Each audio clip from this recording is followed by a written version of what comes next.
It has a lot to do with my only real comment about the show.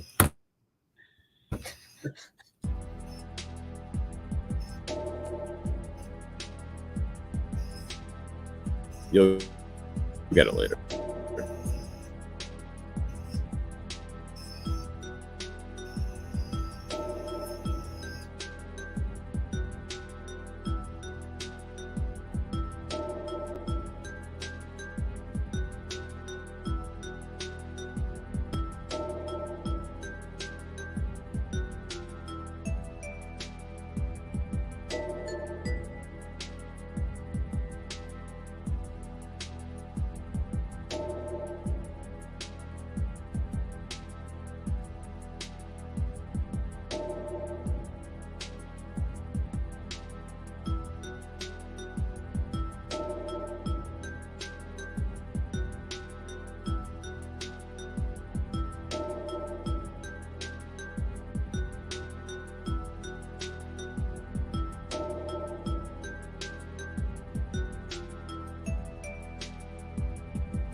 We are tWoTcast, episode 371, which I think is actually a prime number. It's very odd. Wouldn't really. No, he does not. No. Okay. All right, everyone, shut the f*** up. Let's ready to record. We like to start every show by yelling, "We are tWoTcast." Can you do that with me? On the count of 1, 2, 3, go. We are tWoTcast. Now we can start. The Wheel of Time Reread Podcast. Explicit in R. Freaking rated. Jono's the wild card. Always talking shit. Joe's the straight man. He's a total dick. Tom is still obsessed with X-Men. Previously on X-Men. We are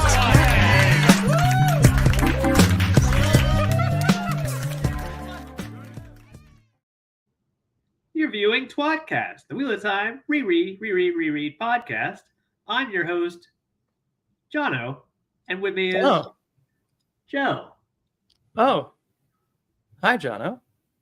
How are you? Study your math. Cricket. Yeah. You know, I was muted because Jim muted me, and I only just barely realized it. And if I hadn't, they would have been like, "Tom's muted like an idiot." Wouldn't have been my fault. Is that wrong? Okay, Tom's. I muted you because you were unmuted while the song was playing. Well, now I feel like I've never been muted. So there was crickets playing, and I was like, "Well, that's not right." So I feel like I've never turned been muted them under off. my own control. I feel like it's always been I mean, it's under your own control, always. Unless you're playing crickets while the song's playing. I always play the crickets until they're dead. Which is probably about a I don't month. know. Yeah, You know what, Tom? In this darkness, I can't tell how long your hair is. It's weird. It's this long. Look at that. It's gotten long. Yeah, Look at that. yeah. And how long is your penis? It's also. I mean, you got to show us. Oh, it's also that long. Say, That's useful. What did you do? Just a dick just flopped out of his hair. Actually, I curl into a ball. I lay my dick next to my hair, and I cut it off at the end of the tip. Sounds about right. Cut. Yep. Yeah, bowl cuts for bitches. I do dick cuts. Watch this. Yeah. Yeah, good. Already an exciting Really show. Oh man. Hey guys. If your hair is longer than your dick, it's emasculating. So you can't do it. I need to get a haircut. This isn't gonna work for me. This is not Gotta go shorter. Got a real problem here. You guys really jumped on that opportunity to talk about how small your dicks were. It's weird. No. You gotta go shorter. Yeah. Well, it is what it is. I can't complain. But my other sex organ, my nipples, those are long. Study your math, everybody. Oh, John, you were saying prime number stuff, and I accidentally played the song, and I was like, "Oh, I feel bad now." John wasn't, but was it important? Nah. I'm reasonably certain 371 is a prime number. I cannot think of anything. Maybe 7. No. Oh, study your math. Yeah. You know, Same thickness. same thickness. I can tell you that we've never said anything important on this show ever. I could start a song right now. His hair, is this an Avatar podcast? Wait, 53. Because they have sex by touching their hair together. Do they? I mean, kind of, right? 371 may be divisible by 7. Is that what we're still doing here?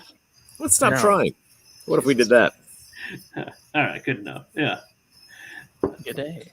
Yeah. All right. So this is our episode covering season 2 of Wheel of Time, episode 6, thighs and titties. Really? Sex. Yeah, that's it. Sex. Yeah. Wait, six. Eyes without pity, Jono. You got it wrong. I've got it right here. You gave me the script. You're trying to make me look like an idiot. Oh, that's right. I do have thighs and titties. Thighs and titties. Yeah. Shit. Interesting. My bad. Do we have any small talk besides our penises, apparently? Because Joe and I already surrendered to that real quickly. Immediately. I mean, just immediately. Yeah. I mean, I kind of do.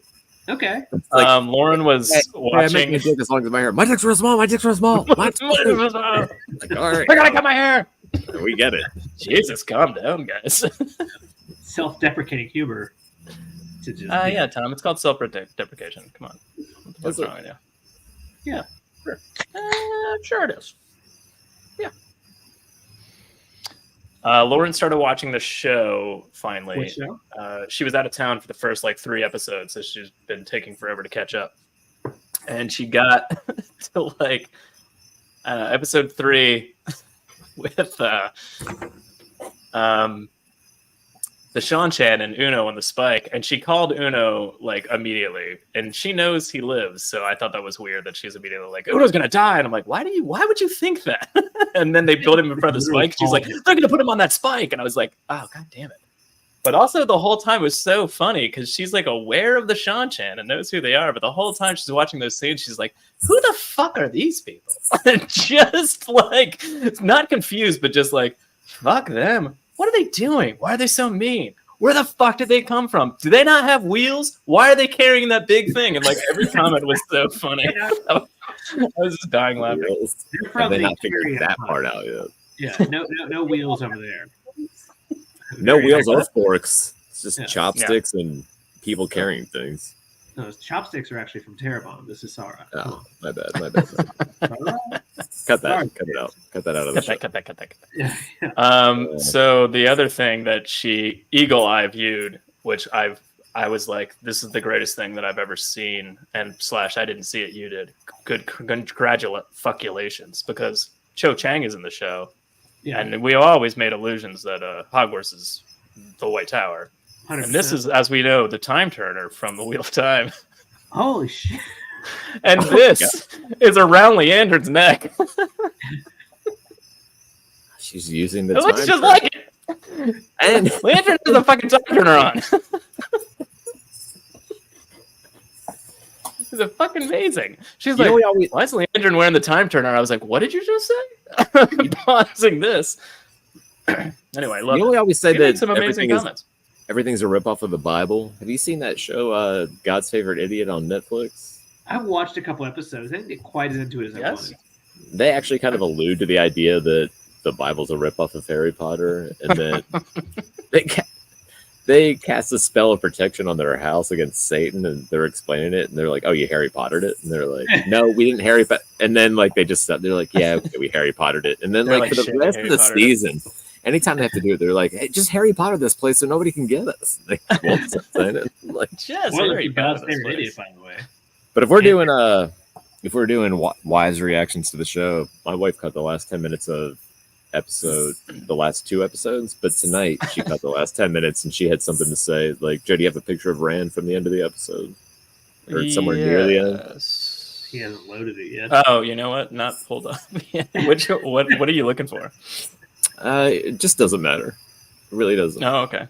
Just find Anything Rand within the from last end of like episode. 15 minutes. Okay.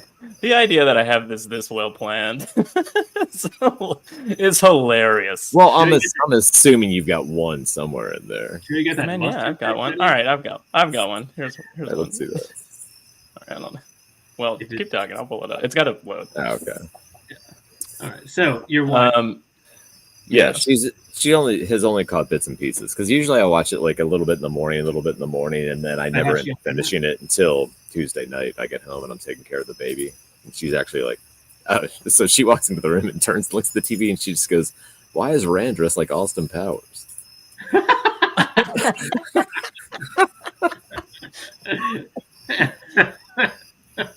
Well, that delighted my soul. Just walking down the street, and then Land interrupts him like, "Oh, shit!" Yeah. Holds up some melons. You So can't that's- resist Mr. Althor. Her Yeah, only yeah. takeaway of the show so far. The other fucking funny thing when Leolwyn was talking for Suroth on the palanquin, and she had her hands like this, and Lauren goes, it reminds her of in a series of unfortunate events when Jim Carrey's like, "You must be Klaus," and he has like the kids' names written on the inside of his hands. And she's like, it looks like she's cheating and reading off the inside or lines off the inside of her hands. And I was like, It's not cheating. She's allowed. she's got. I mean, I've really missed watching it with Lauren this season. I guess because she's really what's bringing better, a certain amount of levity that's just really refreshing. I like Austin Althor or Rand Powers better. Rand Powers is closer to what we've got from Winter Dragon. Rand Powers actually sounds like somebody that would be friends with Archer. Yeah, secretly a robot. Yeah. Yeah, we're enemies. Fran turns Lamphere with his mojo, baby. Is that what the next episode is going to be all about? Like he's lost his mojo and he's running away? I mean, that's Yeah. the other reason I was excited to bring it up. I was like, I assume at the end of the next episode it's going to be like. Go ahead, Tom. Sorry. I was ready to do and set Austin Powers jokes into everybody for the rest of the episode. When I actually got it in early. I'm really glad you set it up front, so now I can think about it the whole time. Yeah. Yeah, good Right. job. Hey, Tom, someone left a comment on one of our tWoTcast episodes and said it was the best Wheel of Time content on YouTube. And I was like, damn. I mean, that's It's really lofty opinion of us, but I mean, they really enjoyed the tWoTcast. could not be Just more saying, accurate. so we gotta bring that back when we're done with the season. I can't wait. You know, You know what we should do? Wait, We should do So we're gonna finish this TV show we're watching and then go back to talking about the Wheel of Time. I'm the excited. books as movie awards. No, we're gonna play tWoTcast, I think. Because as you next. know, I only like to talk about the Wheel of Time. I don't know. We haven't touched base with Clint at all. I don't know what's going on with our DM recently because we haven't been in touch. He's probably in the lab cooking up a Yeah, he's cooking. fantastic He's cooking up adventure. something. Do you think he does it in a lab? Why would he do it in a lab? What? It's ridiculous. Time you gotta have a sterile environment. He's gonna have some sort of beakers in there somewhere. Yeah, if you're rolling the 20-sided die over and over again, you have to make sure that there's no outside variables of any kind. You turn off no Doesn't wind, make no a lot of sense. Yeah. friction, the right coefficient. You got a lot of work to do. Yeah, no friction whatsoever, just gravity. Fascinating idea. All right. So right. should we get to the episode? Season 2, episode 6. Six. Spoilers Could have done this for the books and the shows because we're a reread podcast, and we will spoil things. Yeah. Yeah, baby. So the first scene, if you've got it ready, Joe. I do. I would hope. First so. of all, do I have the first one ready? I mean, if you're gonna have anything ready, Thighs without titty. Yeah. Yeah. It's Egwene gets drugged into the cell, and How big then her thighs are. Oh, they're kind of sleeved. Never mind. I mean, Rena looks awesome. This is not what's in my head from the book. I guess that's the still that you took, but like she looks awfully bow-legged, like almost an alien. She's dragging the body in. Yeah, she only does quad day. She skips calves. It's a very, very interesting figure. It's the opposite of so many people. She does only leg day. And only upper leg day. Very smart. Reverse candy apple. What are your actual thoughts on Rena, the character, like their rendition? I mean, throughout the episode, I guess my initial reaction was, "Huh, that's Rena. Yeah. Interesting." And then as the episode went on, I went, "Okay, I like her." I think she does a good job. I just in my head, I think of her as older and like short and stout, and with a teapot. Yeah. No, I guess I have no idea why I think this in my brain, but in my brain, she's like a Varen type, and not like a young woman that's like you know what I mean? I don't know. Like she's, but that's maybe just like my conception from the book for some inexplicable reason. I don't know. It's like I don't view her as this. I certainly don't see her as a Varen or a teapot. But like she's definitely. Like, as the actress herself, there are certain things that I was the like actor that weren't quite there for me until later on when it kind of like really when she went fucking nuts. Then I was like, oh, I like her now because I feel like she definitely she didn't quite hit the right spots at first to me, like because like Rena is supposed to be kind of like tutoring, kind of bringing her along because this is new to you. You're not aware of the fact that you're an inhuman piece of shit. You know, like she's trying it, but it's not. Yeah. But then, really though, once she drives home that you're an inhuman piece of shit, like all of a sudden I'm like, oh, this fucking Rena, yeah. I think she did a good job overall. Like I said, yeah. Those are the best scenes of the show, and they take out the majority of this episode, which is why I like this episode so much. They are, but fucked up. She did really. Yeah, I know. Yeah, they are. They're very dark, but it's like it's where I wanted the character to go. So when the character went there, I was like, yes, give me more of that. You know, like kind of thing. Even though you're like, I'm simultaneously filled with joy seeing this scene and crushing my soul at the same time. Joy. Yeah, I loved it. It was like straight, like that's. I mean, we talked about this so many times when we talk about book 2. I love that scene where Egwene runs out of the street, like after she gets freed and doesn't listen to Nynaeve and just blows up the Shan-Chan. It's fucking. I love it. And I like, and weirdly enough, I like her, you know, getting forced and beaten to be trained better to be a badass. You know, like so. As much as it's fucked up, like, and it's a despicable thing to do, it makes her a badass, and you know, I kind of like it. Yeah, I'm assuming this went over really well with kink fantasy people. Got way into it. That's a good one. Please, Tom, I want you to consider your thoughts but I've got some thoughts on this fucking picture because I can only imagine what Egwene's audition looked like. Was just honestly, I thought she did a really good job of like. You think that was the audition? And then bouncing back, and then like stretching in pain every time she tried to reach for the water or for the damn bracelet. I thought she did a great job. Egwene was crushing it this episode. I think that this is like one of the best fucking things that we've seen from Egwene. Like, and again, that's not like a like a face in the fuck you. Like this is like legitimately like this is some fucking amazing shit she does. She dials the fuck in. I think it's. I pictured older. Oh, wait. I pictured older and less pretty. Okay. You know what's weird? I pictured Angela Lansbury, but more porcelain. It's Beauty and the Beast joke. No, I think Egwene's been one of the standouts of the show for me. She's always done well. Mrs. Potts? Porcelain shit. It's the clever jokes that we're never good at. Why did they decide that Shan-Chan should be scarred on the face? Turok was scared on the face. He corrected himself. Do I really need to stop and show that? I thought it would have been more funny talking about the way they look scared on the face. I would have enjoyed that. All the Shan-Chan are just walking around.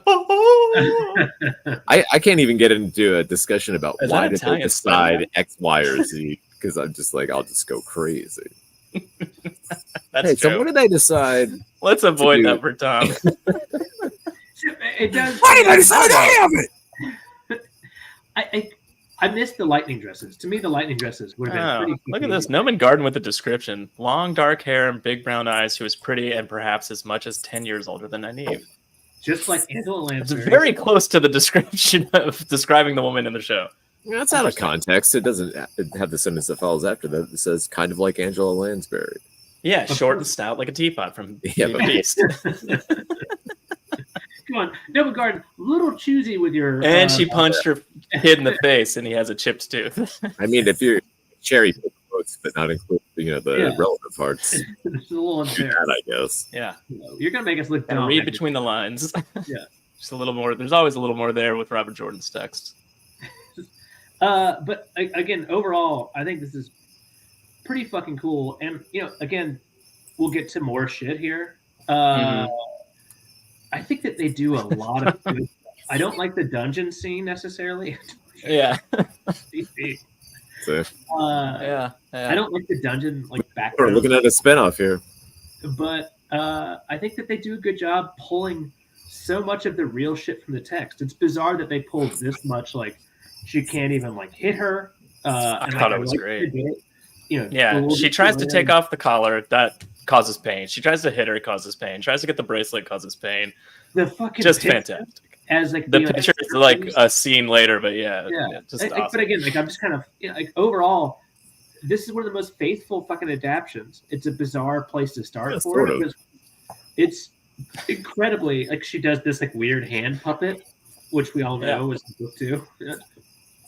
It is funny how much they cut away, and then they take a borderline throwaway line that Egwene's just it took me a week to pour myself a glass of water because I imagined hitting her on the head with a pitcher. And they're like, what if we did a whole episode about that? But you know what? I'm not upset with that. Okay, because we have a lot of room to work with here. I mean, we have space to fill. I'm not upset with it. I wish. I'm not upset with it. They shouldn't have spent an entire episode maybe on that. They should have gotten breaking her halfway through the episode and then gotten to teaching her blowing Earth up and fire and shit. But it gets the point across. It's fine. I think it's actually really fucking well done to show the amount of really just mental rape and PTSD that happens this for her. Yeah, and her getting broken and then simultaneous with Rima getting caught is a really good juxtaposition at the end of the show. I don't know. I liked it overall. Yeah, I'm not upset. Again, it does come up to so many other things that I'm why didn't you fucking hit this point? But for now, yes, yeah. I mean, Robert Jordan doesn't like to show torture and war porn necessarily. Avoids it a lot of times. So she was captured, and then it's 1 month passes. She's I'm a damn now. So they did let's show that. That is decently ironic. The fact that the guy who spent time actually in war doesn't want to show it. And Rafe, who spent time on Survivor, as he did well, does. That's kind of a centerpiece of it. Mm-hmm. You want to talk about Dr. Ab's line? He flashed up and down faster than my penis scores. Oh, he said, I get the finger. He's just talking about how they look, the scarring and stuff. I get the fingernails, hairstyles comment, but I think the costumes help keep everyone in line. Also, I think they only have so many actors, so the costumes help. He's basically saying it just helps get the actors into the roles, and I kind of agree with that. I mean, why the scarring, but at the same time, why not? It's fine.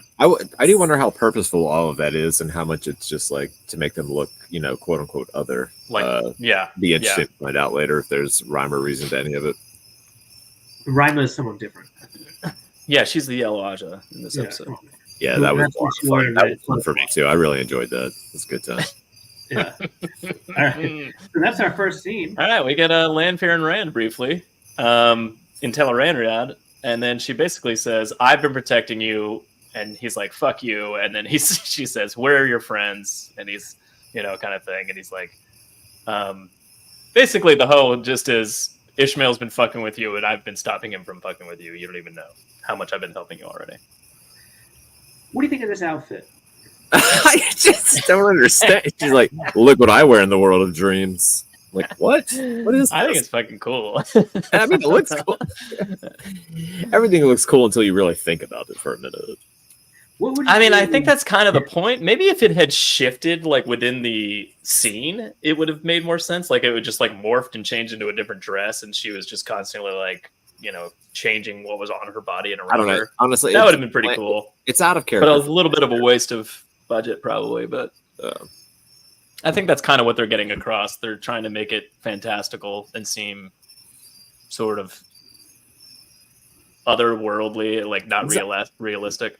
I don't think it works for her. All right, somebody said Lanfear from a David Bowie video. I was like, oh, look at Labyrinth, Wheel of Time. Like, I guess everyone's leaning in the same direction.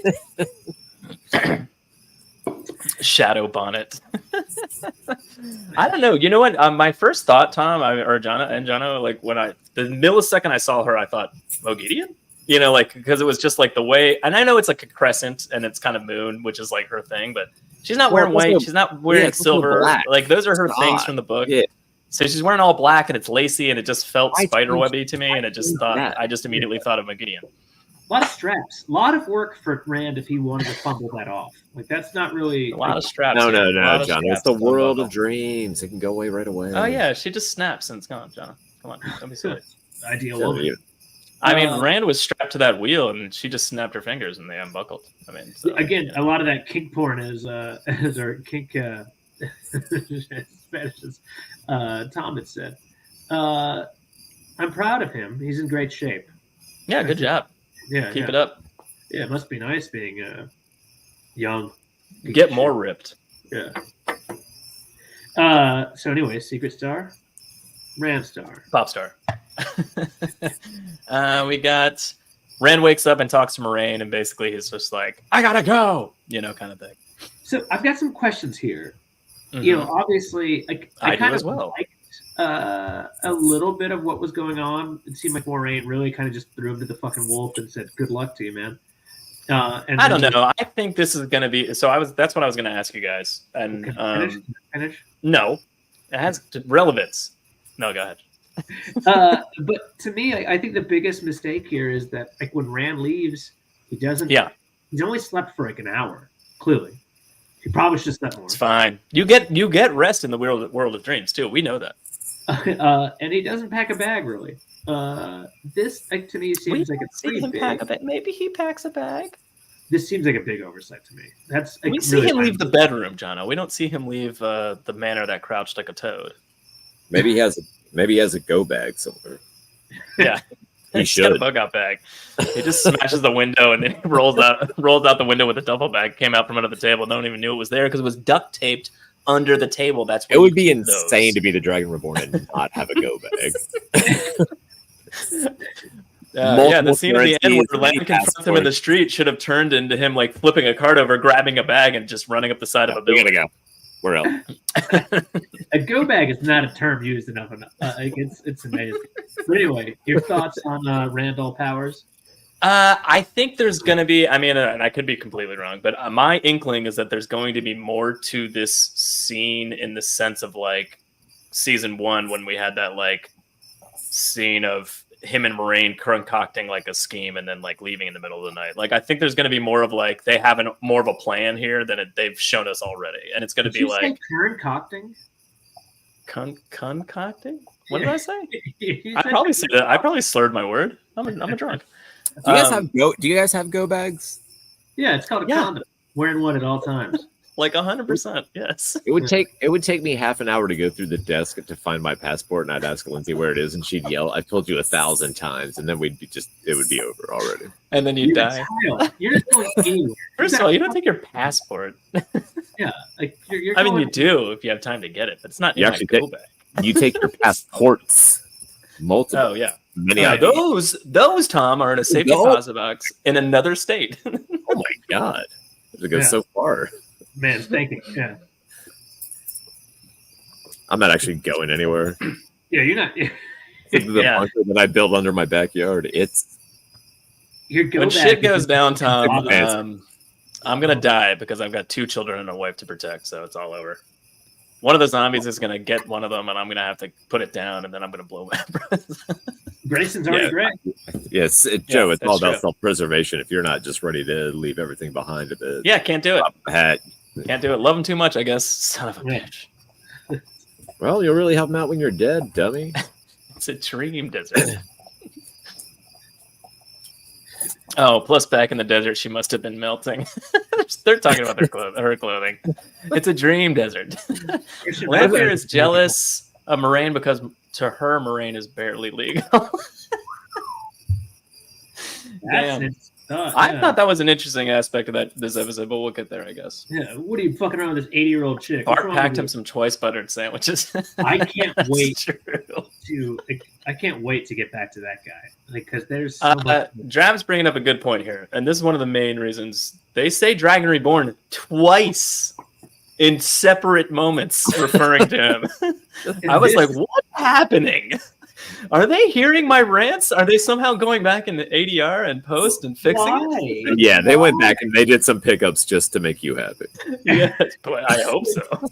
The Dragon Reborn it's just for me though, right? The Dragon Reborn. The Dragon Reborn. They get the same guy who's the voice for fucking Turek. I don't know what it is, but that guy's fucking voice is so bad. And the beginning of this the show, Turok Dinosaur Hunter? The Dinosaur Hunter. It's still like call her. Like it sounds like such a bad fuck. I couldn't stand it. Like, it just skipped over the. Can you hear him saying instead of collar her, saying clever girl? I mean, I have a big problem with that too. Not a single dinosaur in the entire Ishmael does call him the dragon though. Very disappointing. Like men when he's talking with men. Yes, Ishmael talking to men. Let's move on from that. Yeah. I'm just saying he calls him the dragon, refers to him as the dragon, and I'm like, God damn it. Oh, real quick, by the way, we did see as we switched to the Foregate with Min and Matt, Trolloc puppet. That's true. I didn't get a shot of that, but I do have. Coming. I think it's somebody's favorite. They teased that so many times just to be like, this is for everybody. If this is not your favorite, I paused it and I was like telling like Shanda, the dumb blow up doll that I have sex with, it's like this is what's going on, and she just looked at me, slowly letting air out, with no facial reaction. Do you think that's because she's a blow up doll and doesn't have facial reactions? Or? I think it's because she's a woman and therefore not clever enough to understand. Oh, yeah. Gotcha. How'd that go? Well, that's not true. I mean, where did the Trolloc puppet moves like kind of jump scares Matt, like he's walking, he's like, whoa, I'm just like, are they just like, if they're setting this up and it's not going to be a Trolloc at some point, I'm gonna be mad. Like the next episode better involve an actual Trolloc being in the street, and they're like, oh, it's a giant puppet, and then I'm gonna be so angry. That's a change I will not tolerate. That's one of those things. Wait, how many times have they done it? Have they Beetlejuiced it? No.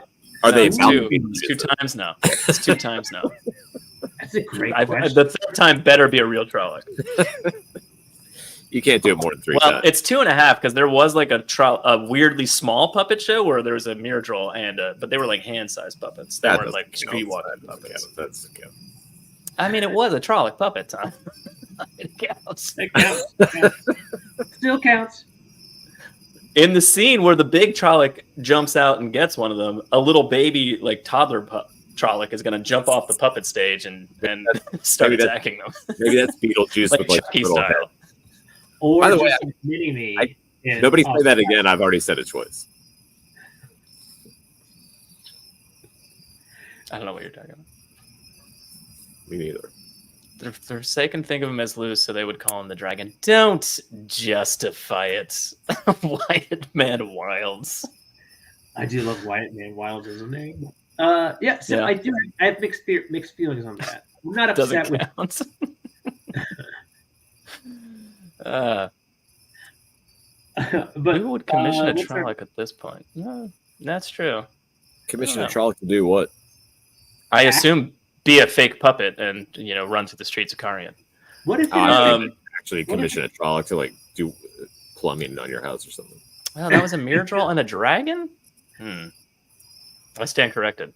God damn it, Tam. It's hard to actually disagree with her. I don't know. Well, yeah, she says dragon, but it's actually perfect. Because if we're equivocating on anything and then she comes and chimes in, we have an answer. We can just move on. Oh yeah, we can move on. Yeah, that's we're at 2. Yeah. Anyway, let's next scene. It's Niniabe and Elaine arguing, and then about what to do. They're basically bitching at each other about what to do, and the warder Basson comes up and is just like, "Shut the fuck up! I can hear you all the way down the street." So, legitimate question for you, Joe. And to a lesser extent, Tom, but Joe has been the bigger dick. What are your thoughts on Elaine now, considering that her first scene, she was a total, bimbo bitch, but since then, she's been pretty fucking amazing to my thoughts. Amazing in what way? Are you kidding me? She's like the one there, like telling Nynaeve, like, "Hey, you are being like a histrionic bitch. You are not understanding what's going on here.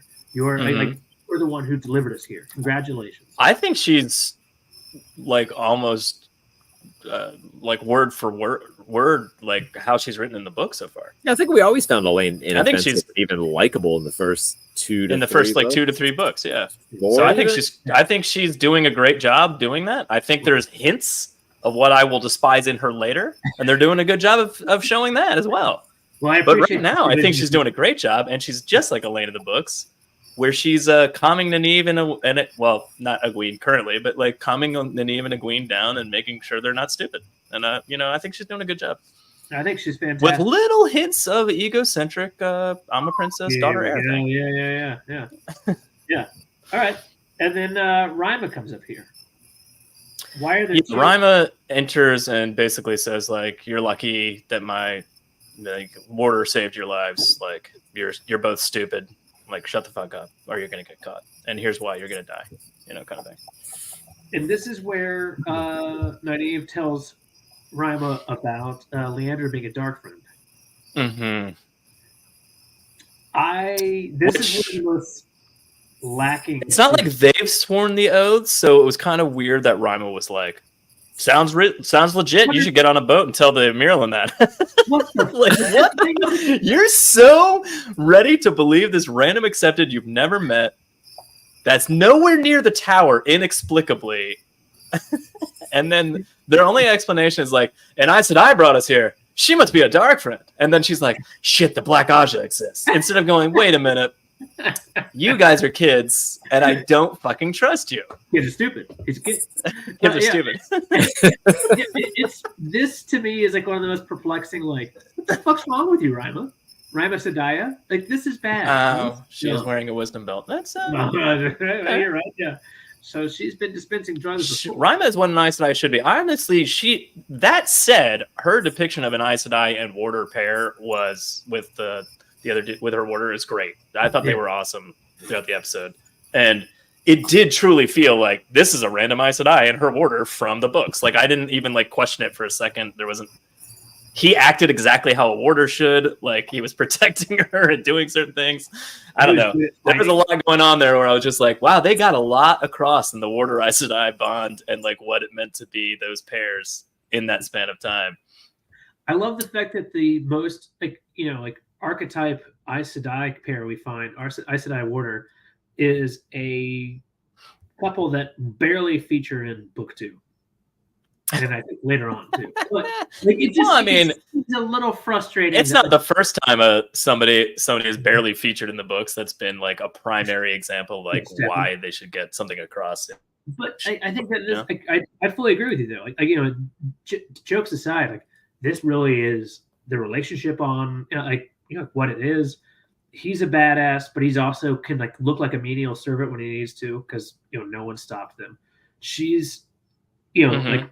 Only when he walks down with a sword do you think like, oh shit, this guy's intimidating as fuck, kind of thing. Yeah, I would not fuck with him.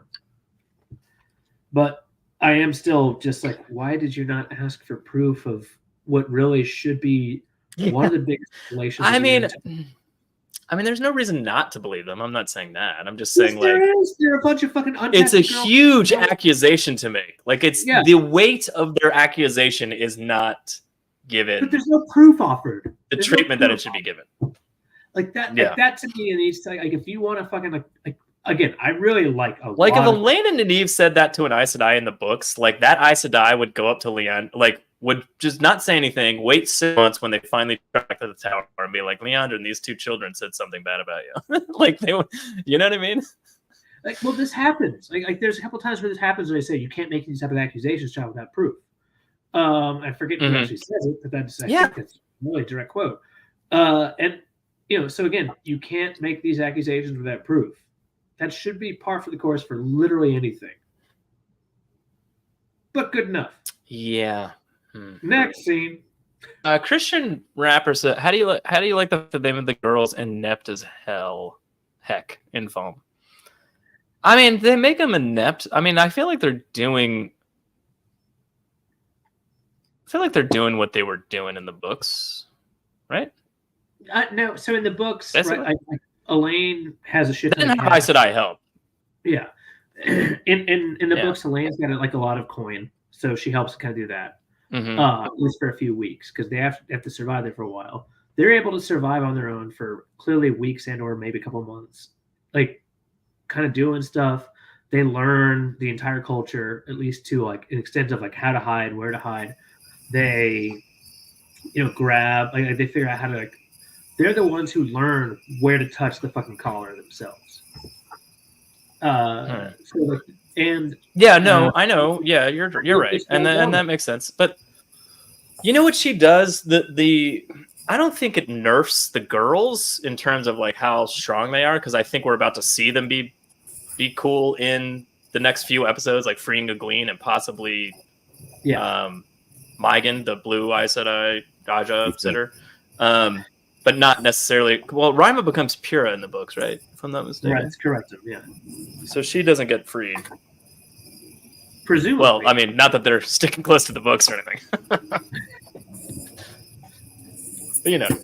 Yeah. But, again, I think that it's actually not a bad handicap to make them needing someone else to have taken care of them this far. Like, that doesn't bother me. So what do we got next here? Lanfear recruits Leandrin and murders her son. I don't know what the fuck to make of this. What do you mean? Pretty straightforward. I don't know what the fuck to make of this. Why? Leandrin's her importance has been blown up in the show, and and now we get to see her son die. And great fucking picture here. Eludrin, which is an interesting name on its own. I just like this to me, like, there's no like emotional like what the fuck from Leandrin. There's no like I get that we're trying to say that Leandrin joined the dark because of her son. I do love this line that comes up. Is it this one? Like, she was forced to marry before she bled, so therefore, before she ever hit puberty, and therefore before she ever manifested the ability to channel. So it makes some sense. Although it's a weird thing to marry before bleeding, because presumably this is being done for children, which is very related to the blood event. But so there's a lot going on there. But again, the fact that this is her salient point to turn to the Black Ajah, Lanfear just comes in like literally sucks out his soul, I guess. She turns to the Black Ajah to save her son, but the question is, when did she do it? I don't fucking know. So like recently? It seems recently. I feel like it's been a while. He's been living. It does seem recent, but like I feel like it should be a while rather. Maybe he's just been living like this for 30 fucking years, just hanging out in a coma almost, or just barely above a coma. I don't know. It kind of seems to me like perhaps that she hasn't gotten what she's promised yet, just like Min I think hasn't. that's the whole And point, like that's kind of how it feels, Well, that's the whole point of all, good job, Dark Friends, you dumb dicks. Like none of what you want, which like, is exactly what's happening to Min right now. None of what you want really comes true the way you want it. It's a very bad genie. I'm in the show to have the girls figuring things out for 2 months, and I agree, and that's what Rima solved for them. Well, like it was like a truncated process of like. I disagree with that. Sure you do. That's when you need a montage. They're lost, and then 2 months go by, and then you just show them like figuring things out. They didn't show her. Yeah, you have a montage set to the song from. They ran away, and then they were stealing an apple. Like, he didn't spend 10 chapters. Like, I don't know. How do we find a place to? Yeah, but there's a lot of time that passed too, and they were like, I don't know. I get it. Do you get it? We didn't have time to. We didn't have one last release.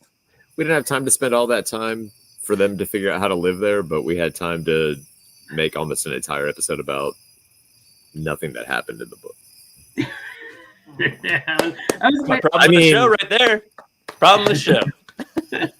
Stop spending so much time on shit that's not in the books. You can't have it both ways. You know what I mean? You can't explain it away and explain the reason, but it doesn't make sense. There are so many bizarre, like, they have an 8-hour movie for when you start saying really only been 2. Yeah. When you start saying it's an 8-hour movie, it kind of hurts my soul. Like the idea of being able to do that. Yeah. But yeah. Because if it was a movie, they could do it. I mean, you have to view it that way. If it was a movie, I'd understand them truncating scenes. If they had 8 hours, they could have done the Fellowship of the Ring and the Two Towers and done them pretty well. Extended director's cuts, but somehow we can't make a season. Yeah. Anyway, that's the look on him for his last orgasm. Very confusing at his age. This is the power of the prostate? Joe, you put up so many pictures that need the Aram. Like, just put over top of it. Put over top of it. Oh yeah, that's true. You need that picture. Now we're asking Joe to start fucking. Sorry, I'm not amalgamating video clips. Yeah, we're asking Joe to start putting a GIF on top of this picture. Yeah. Hey, now put that old man there as he's dying. Now put the old man there. Now someone cobble them together. Wait, spray mayonnaise onto the screen. No. Fill the mustard, like where my is. Make that the GIF, and then just fill the screen with the picture, and just have it in the. Have it there. Okay. Just have it. Oh, okay. All right. Yeah. Let's go to. That's doable. Picture. Tell me once a picture in a picture. We can do that. Yeah, I just have I mean, not right now, but I can do that in the future. Let's go to my least favorite scene, I think, in the entire season or entire episode. Okay, sure, yeah. Are you talking about tree singing? I absolutely, the tree singing is fine to me. The high blood party? I don't know what the fuck's going on here. That was infuriating. The idea that the Shanch and the high blood party was hilarious. Around like giggling and laughing and drinking wine together. Like, I'm like, this doesn't seem right to me at all. I still don't know what's being accomplished. Don't they though? Here. Do they? We don't know yes or no, but it looked honestly. The thing that's made me laugh about it is that it seemed more than the Karian party, like of the elites in Karian, and I'm just because they seemed like not. No. It didn't seem real. It seemed so forced, and these actors at least seemed like relaxed and like they were actually having a good time. But I just did not like this. Like, what are they giggling at? Like, what's like? I get the fact that they're trying to laugh at things, but I don't have. Are they all dark friends? I don't think they are. Does Suroth just have a bunch of bootlickers that she's like making fun of giving things to Turk, and she's just like, it's not a dinosaur, so he won't care. Ha ha ha ha. And they're just laughing. Yeah, the Shanshan don't like enslave people and then mock them and all laugh together about it. Like, it's weird. And to have like Loyal as a Daviko, okay, maybe. But why the fuck would you have Ingtar, a very, very dangerous man? Just walk around. I guess, yes, he's technically sworn the oath, so he could be anywhere. But if he's sworn the oath, then he's no longer in that kind of like has to be a servant thing. He's allowed to choose his life freely. Like that's kind of like, and instead, like they're just in a great place for intelligence gathering. Very fortunate. To me, like it's just such a weird thing. And then they just make him loyal until he tree sings, which is a rare talent. And why it is that they mock him and then look odd, and then I don't know what the fuck to do with what happens. I just like this to me is one of the weakest. It's our short nail posse. Not Darkmans, just piece of the shit. Yeah, I know they're not Darkmans. I was just, Bootlicker's too much. Too much of that lately. Yeah, I don't know. Yeah, I didn't like that at all. Mind your own business about the bootlicking, man. Yeah, I thought it just doesn't seem like. It just doesn't seem like something that the Shan-chan would sit around having like parties like that. Agreed. It's weird that the show got a culture or a character wrong, though. They've been nailing it so far, and I just don't understand how they fucked this up. Thank you, Tommy Bear. Anyway, so meanwhile, Ingtar, under my Griffin's bra. Yeah. Ingtar to me just looks like a fucking joke. But they are plotting how to get both the Horn and Egwene out of Falm. Yep, that's exactly right. Cool. I think I have that. Don't I? It's awesome.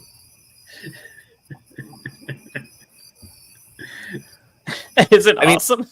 No, I love the end of book 2 so much, and everything that Ingtar and everybody does. Like, this is just gross to me. All of it sucks. What a fucking piece of shit. I did like the tree singing, though, because at least they showed it, I'm glad they showed it. I didn't love the way it was brought in, but I am really glad they showed it. I think that's actually one of the things. Like, I'm happy that they're exploring the lore. It's, again, not perfect, right? But I'm happy they're exploring the lore. I don't know what was accomplished here. The tree doesn't look really much healthier, much larger necessarily. It's just kind of unspun from where it is. But maybe that is. I mean, he should have made a quarterstaff and beat the crap out of everybody in that room. That would have been fucking amazing. That's a book 2 thing. That would have been hilarious. What if she was like, "Sing, you bitch," and then he's like, "I'll sing you." Just started smacking the crap out of them all. What is stopping them? It is hilarious. Like in the book, it's hilarious when Ingtar is just like, nobody has any. They're not even. There's no guards. We can just kill all these guys. It's amazing. Yeah, I don't know. And then he does. Yeah, I don't know. Yeah, maybe they were just literally makes no sense. Excuse me. All right, what do we got next here, Yowie? But honestly, how long would Ingtar the character suffer through this? It depends. Is he enjoying learning? Like that's an excellent question. I think he's. I feel like if he's Ingtar fine was a prisoner, because he would wait for his first opening. He's close to the Horn and he's figuring shit out, though. Yes, I don't know, man. Well, it's going to come down. That's all I'm taking. The fact that he's not doing something, I take that as. Shenarian. They're overconfident. Like, even if he's wrong, he's going to see a hole that he's going to try to. Never mind. John's going to. Been there, man. Yeah, I know. Yeah. Said any of that. But what if Ingtar is or is not a dark friend? How does that affect a lot of things going on here? It would be super weird if he wasn't. But if he is a dark friend, maybe he's following her plan a little more directly. He's barely a dark friend. He's like, I think we're gonna lose. Yeah, why don't I do this? And he's like, I guess I have to do this. And then he's like, man, I don't like that I had to do any of that. I just thought this was like a thing. And I don't want to be part of this anymore now. And then? Not just getting deeper and deeper into politics and just like, what else can I learn from dark friend Sura? Let's be friends. Like, I don't know. All right. Is Joe's internet fucked up or is it mine? Because usually it's just me. We lost Joe, so now it's you and me. He's running like an idiot. Someone take a picture of that. That is my favorite. Honestly, of all the freezes you get, that one's not too bad. Jono, tell me what the next scene was. Joe never put the poll up about where I quit the show, and that's the only reason I watched the whole show. All right, so the next scene that I've got is Egwene. So this is so Egwene loved the desire to use the when she wants to use the picture on. This is the first time that she actually contemplates using the picture. So it starts off with her mental fantasy, which is a overused trope, but good enough to just nail her with the fucking thing. And then, of course, she can't do it, and therefore can't pick up the goddamn thing ever again. Do you want to talk about that, like, overall? I actually did like this because I thought it was pretty interesting. Because watching the show, I realized, like, her being able to have water later, she's either broken or she's beaten it like you could beat a lie detector test. Because, in the book, she's just like, yeah, it took me like a week to be able to pour myself some water. But I'm like, but you can't trick the atom like that. So in order to do that, you have to be like legitimately at least somewhat broken. Yeah, well, I mean, I think that's again, or somewhat winning the fight against the atom. So I think that's what Joe's point was, and I hate to give Joe any credit because he's a piece of shit who can't hear me. But there are I can hear you now. God damn it. I think that because you clearly are putting up scenes. But there are definitely some things that Jordan, as a person who's lived in a real war, found like using his PTSD characters, found to be so flacking out with that drunk. See, that's a good one.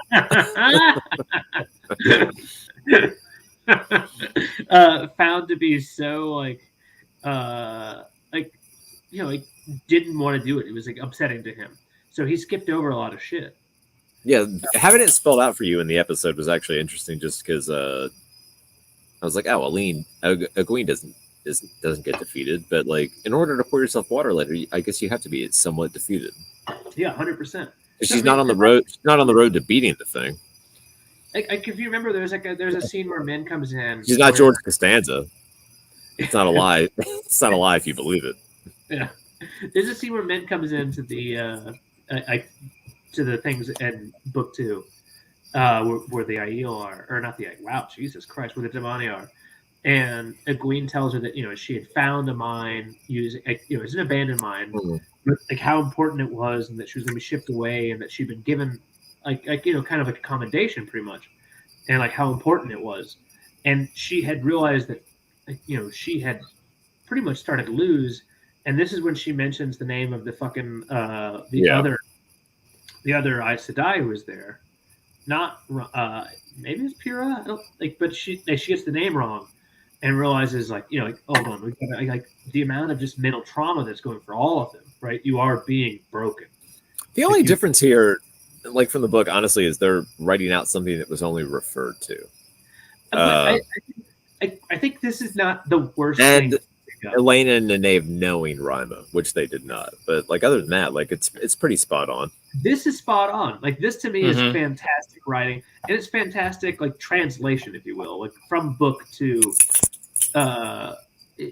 exactly. Yeah. Like this is translation book to fucking scene that actually this works. This is like it's powerful. Yeah. My only problem with this would be to say they're sacrificing things that were in the book to show stuff that wasn't in the book.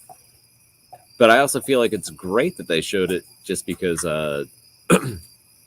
like this trauma is really brushed over in the book. Like just all the way. Like like we said earlier, it's just like she's here, and then all of a sudden later she's here, and we're just moving on with the story. Yeah. So it'd be great if they were like, hey, we have 8 hours to tell the story of this book, and we're going to do it kind of faithfully, but like we want to spend an hour like addressing this, and we have really like fully addressing this. Yeah. So like I'm torn, because I'm like, all right, this is great, but at the same time, I'm like, man, you've already like changed so much. That's why I like it, Tom. Yeah. But also, I agree with what you're saying, and I get the changes, and I understand like your caveats to that. However, they are because I think that's something I didn't really fully realize until like a reread came along. You know, like the first time I read through that, I was like, "Oh, Gwen got captured for like a minute," and then it wasn't until like later on that I was like, "Oh, she got like really mind fucked, and that was really devastating to her." And you know, she went through all this stuff, you know, kind of thing. And it's only in like a few, you know, paragraphs of the book. Really, it's not really like delved into. Well, all right, you have to really read into like what's going on. Strong in the garden, but you know what I mean. Just like brushed over is strong. I wouldn't say brushed over either. Just not dwelled on. Yes, you know what I mean. And like, and I think because it's not dwelled on, you can almost miss its importance. Almost, you know, not fully, but I think it's all there on the page. I just think, you know, it's not. It's easy to miss because it's not like focused on. It's like just kind of said and then moved along, you know, like kind of thing. Like I mean, but a lot of things can be maybe on the line of dialogue. Overanalyzing that. Yeah, that's true. I mean, there's a reason he doesn't write scenes like this and stuff like this, so it's fun. But in a vacuum, it's not a bad episode of television. I just they're already so far gone. Like it's just like, what are they doing? You got to get way back on track to win, and plus everything in between. Like, am I right? I'm like, okay, this. I know. Go ahead. I think this is great. I think this is actually a very good fucking adaptation. I think this is the type of adaptation that I think that if you had told me the entire shit was like this would be an amazing fucking work. There are if these were the changes they had been making the entire time, I'd been like, whoa, keep coming, you know, kind of thing. If you're keeping to the core of the story and the core of the characters and fleshing out stuff that basically happened off screen that you feel is important to tell, and like you're still getting us to the same place, like I'm all for it. But that's not what's happening. But it's it's happening right here. Yeah. I don't know. What does it say? Wait, this was in a vacuum, pretty good episode. Are you in the eye of the storm, or looks like Jono's getting a drink? If you're in the vacuum, it looks like Jono just brought a drink. Oh, look at that service! Bottle service. Yeah, so they call it. We get a quick the thing that Tom despises. We get a quick in and Ishmael. A what in Ishmael? And basically he's like, hey, Min and Ishmael discussion. And basically he's like, hey, you want me to get rid of that curse? That thing you call a curse? Well, first he starts the conversation with, by the way, you could have made a lot of money with that curse. And I was just like, what? Why would you care or say that? Anyway, whatever. And then he's like, you want me to get rid of that? You need Matt. And it, you know, and he goes, like, I need you to get Matt with Rand, you know, kind of thing. And she's like, that's not the deal. And he's could you imagine you did Matt together? Yeah, it was great. He goes, you did what I asked, so now you expect me to just fulfill the deal? And she literally looks at Ishmael and is like, yeah, that's how deals work. It's like that. Yeah. I can't believe. I mean, those words are being said to Ishmael in the show. Like, it's just like the amount of people that just like talk shit to his face is just like astoundingly high. And I don't understand why he's just like, "Die, you bitch," you know, like kind of thing. Like, but yeah. Anyway, crazy, but it's a weird scene. Other than I guess it gets Min and Matt. I mean, Matt and Rand back together, like how he wants it, which doesn't go the way he wants, really. But you know. Other than that, I don't know what the point is. Can you do that? Maybe this is exactly what he wants, and he's playing the long game squared. Oh, I see what you're saying. Yeah, that makes a lot of sense. But yeah, so does this make Min a dark friend, or considering signing a contract to be a dark friend? I think signing a contract. I think it more. Yeah, it seems more like blackmail. Like Leandrin, a dark friend, got her and put her in a position where she can't say no. It's called rape. So why do we need the implication? Why do we need this? It's the implication. Why do we need it? I don't think at all. So there are disparate groups of characters that all kind of need to be in Falm at the end of this season. And I think it's just getting Min and Matt and like Rand like all kind of in the same spot where they need to be. Because the way they ended season 1, which was not good, created a problem that they had to solve. And I feel like this episode was the first episode this season where I kind of felt like they were moving it in that track, like they had kind of promised. Where like they're like, we're gonna get closer. We're getting closer to the books. It'll happen. Just give it some time. We're getting there. And I'm like, oh, okay. I can see an inkling of what Rafe promised. Somebody was like, how do we get Matt to Falm? And they're just like, what if we make Min kind of a dark friend? Because Min could have just gone to Falm with Nynaeve and Elaine. She was at the tower, apparently. Yeah. You didn't have to do that. Wildman Wyatt said, how can Ishmael know her visions? And I don't know. I lagged out briefly, but Wyatt and Wild's question is the exact same I've got, is how the fuck does know? Like, that to me is the biggest question. Maybe, I don't know, maybe he like faked a vision of hers and it's not real somehow. Well, then her whole power is suspect from here to the end. Oh, that's true. I don't know. That can't be it. Hey, Rand, I saw something that might help you. I'm like, well, that could be the dark one. Yeah, because she says, even if she had said it out loud, I'd be like, well, he was like in the world of dreams, like staring down. I don't know. Maybe he saw it in her dreams. I don't know. Like, there's like, she dreamed about it. She knows something, so he can see inside her head somehow. Yeah, it doesn't make a lot of sense. Yeah, no, it doesn't. No, I'm grasping at straws. None of this does. I mean, yeah, they're horrible. They're on the right track with Elaine and Ave and Egwene, but everybody else is still just like, oh my god. Yeah, I don't know what so the Ishmael parts that we get in like these little dream sequences, I really like we had kind of mentioned a couple of times how he doesn't feel scary really, like at all. Like he doesn't feel as not scary to us, like he's a horror monster, but like a horror movie monster, but like scary in the sense that like he should be intimidating the other characters in the show. You could see him less. Much yeah, less. and there's that. Yeah, like show us a little less. Like I don't need to see him so frequently. But they do that little jittery thing when he's in the world of dreams, and that's like kind of terrifying because he goes from like smiling to like stern in like a little like a frame change, and I'm like, oh, that's a little. It took me like a few times of seeing him in the world of dreams to be like, oh, that's intentional, and I love it. But yeah, there's little parts that I enjoy with that. I think he's creepy, and I find him to be a wonderful actor and very interesting. I think he's doing a great job. I just don't think they're handling the character well. I just think he needs to be, like you said, like a little bit darker. Like the fact that anyone could say no to Shamael is,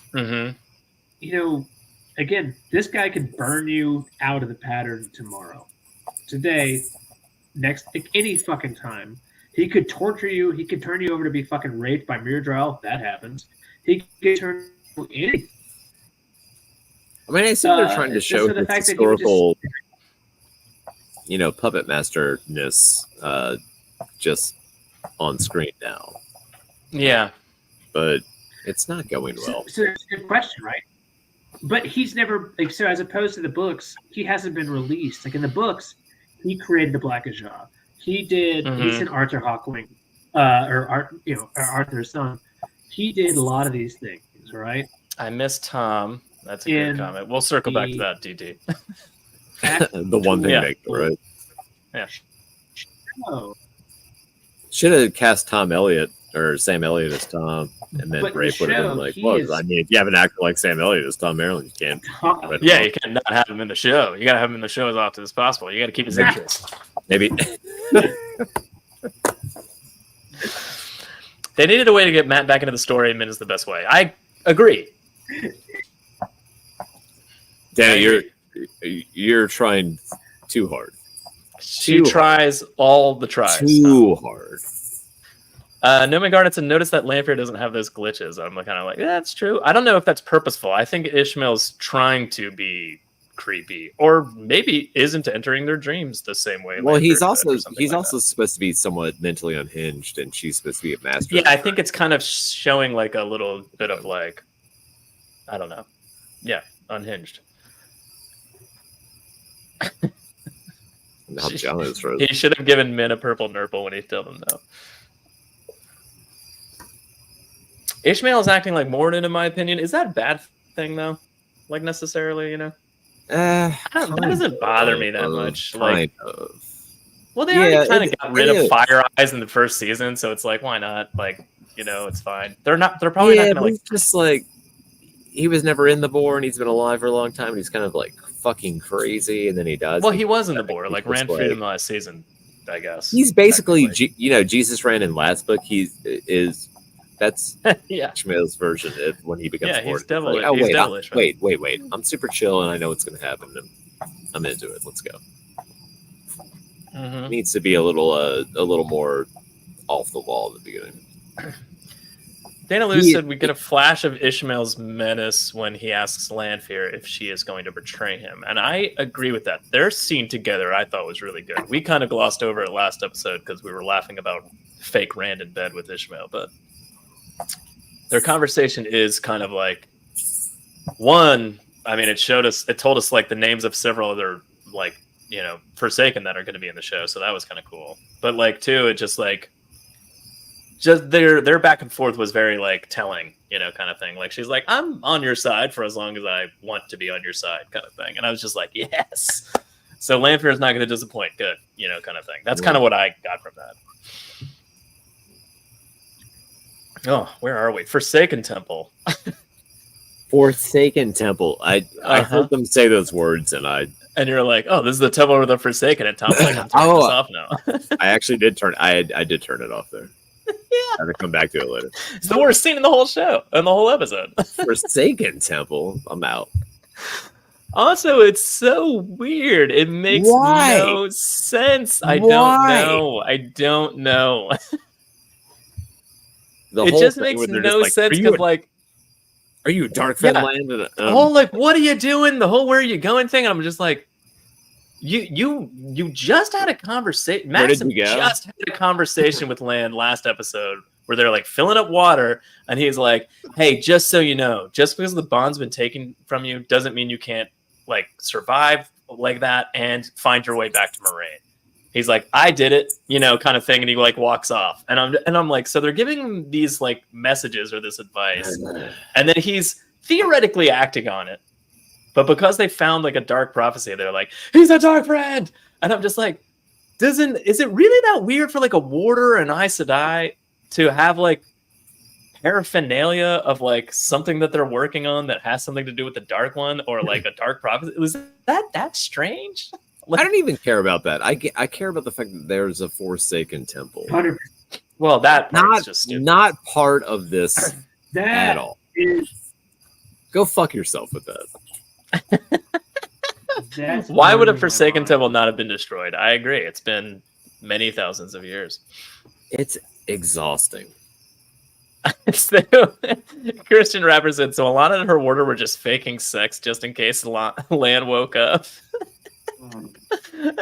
And that was kind of my point. It was like, it was so insane. Like, there was literally noises of all three of them in the tent, and then like 2 seconds later, that's an Austin Powers joke.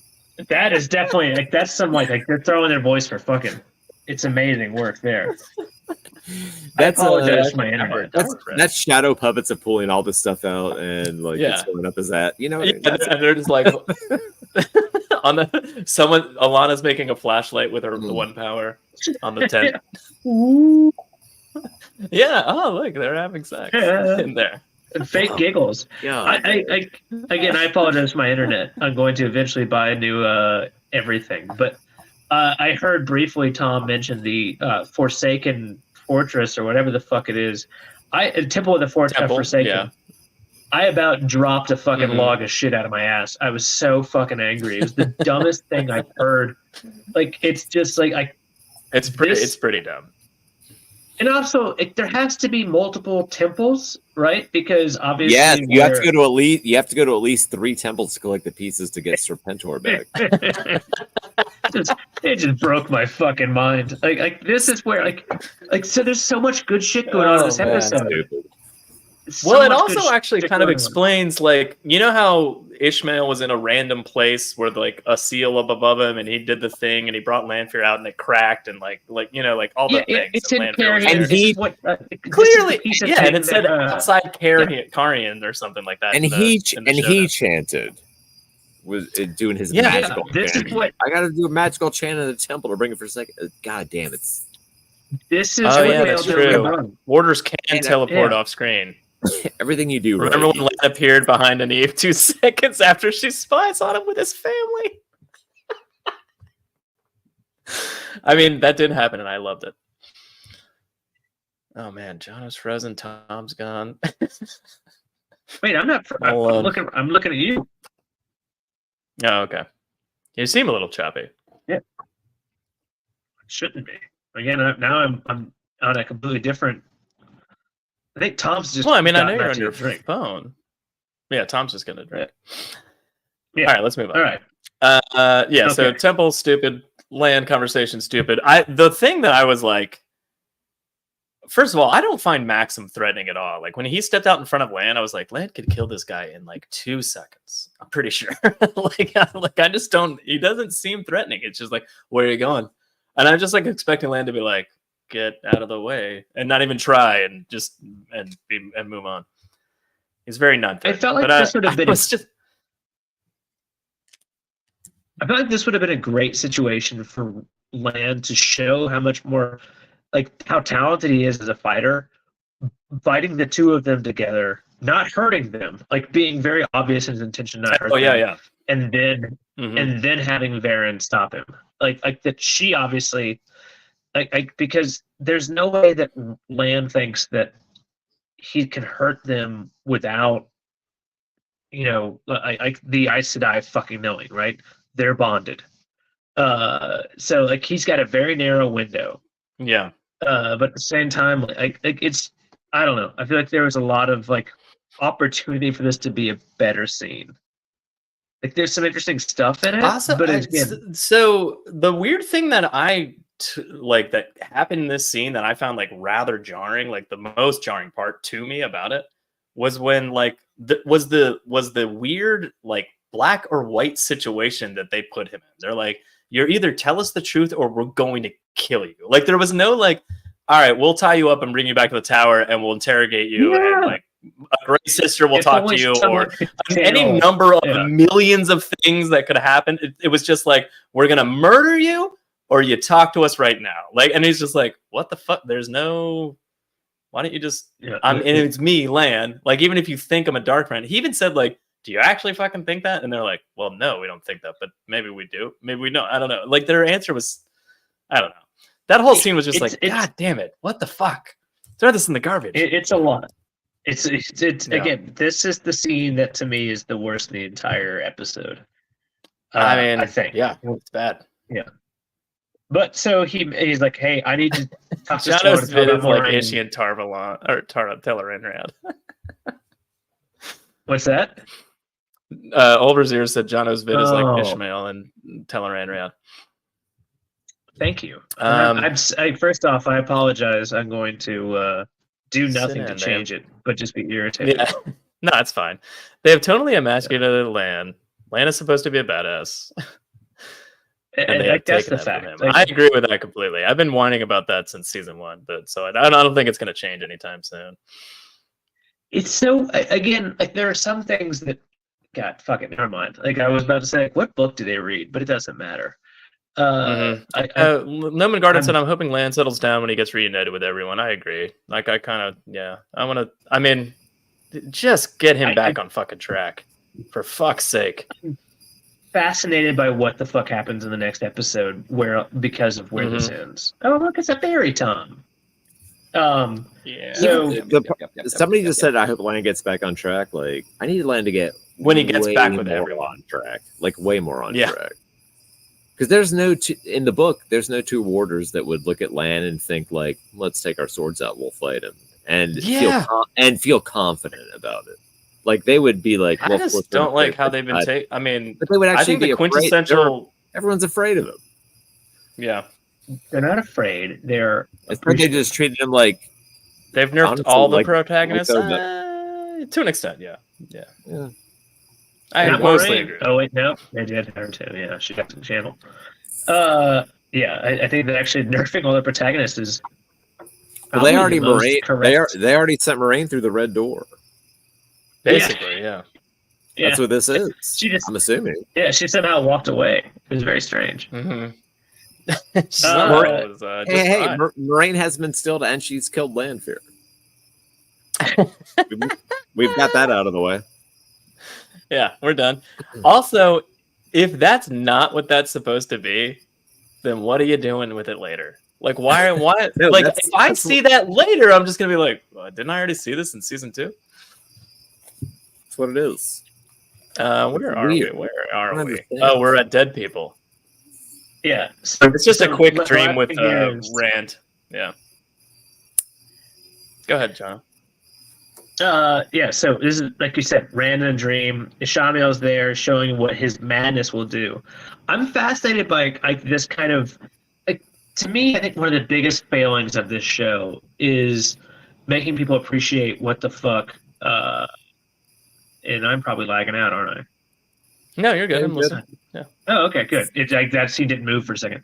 But like making people appreciate how fucked up the Dragon Reborn, or the what the Dragon's legacy is, and what the idea of the Dragon Reborn is, and like that to me is the biggest fucking failing, or well, maybe not the biggest, but one of, because it explains the entire like setting really for what Rand walks into, right? Like of being told that, hey, by the way, you're the chosen one, and chosen is, in quotations, really what you are is the harbinger of doom, destruction, even if you're the right one. And if you're the wrong one, you're just a piece of shit murdering humans.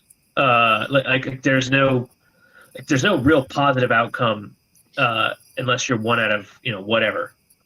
It's extremely important to understand how bad this is, and I feel like they've done they haven't really painted that picture right. Well, they made it a mystery as to who the dragon might be, instead of making it a mystery as like, is Rand a man that can channel, or is he the actual dragon? That's the actual mystery. They kind of flipped it for a season. And yeah, that's actually we've been recovering ever since. Poorly. Yeah. All right, so Lanfear shows up. Well, Ishmael shows up at first, and he's just like, "Hey, this is what's gonna happen, bro." Rand's like, "I don't like you." Is this? Lanfear's like, "Get out of here." This is this Lanfear ejecting Ishamael, or are they working together? I don't know. It could be just part of their plan. It could just be like, let's continue to like shake the foundations of what it is to be Rand's psyche, and get him to be, pliable and calm when they can. When in Ishmael's own words, the last battle is happening. Are we gonna do this every season? All right, this is the last battle. We were wrong at the end of season 2. This is the last battle. To be fair, it's in tier now. The last battle's in tier now. We're doing it. Joe, we did that in the book for the first 3 books. So this is good writing, right? Yeah. To be fair, in the book, though, they're like, I think we're only doing 3. Maybe we'll do 4. I don't know. Let's do 14. In the show, I would assume you know what you're doing. They have more of a plan? Yeah.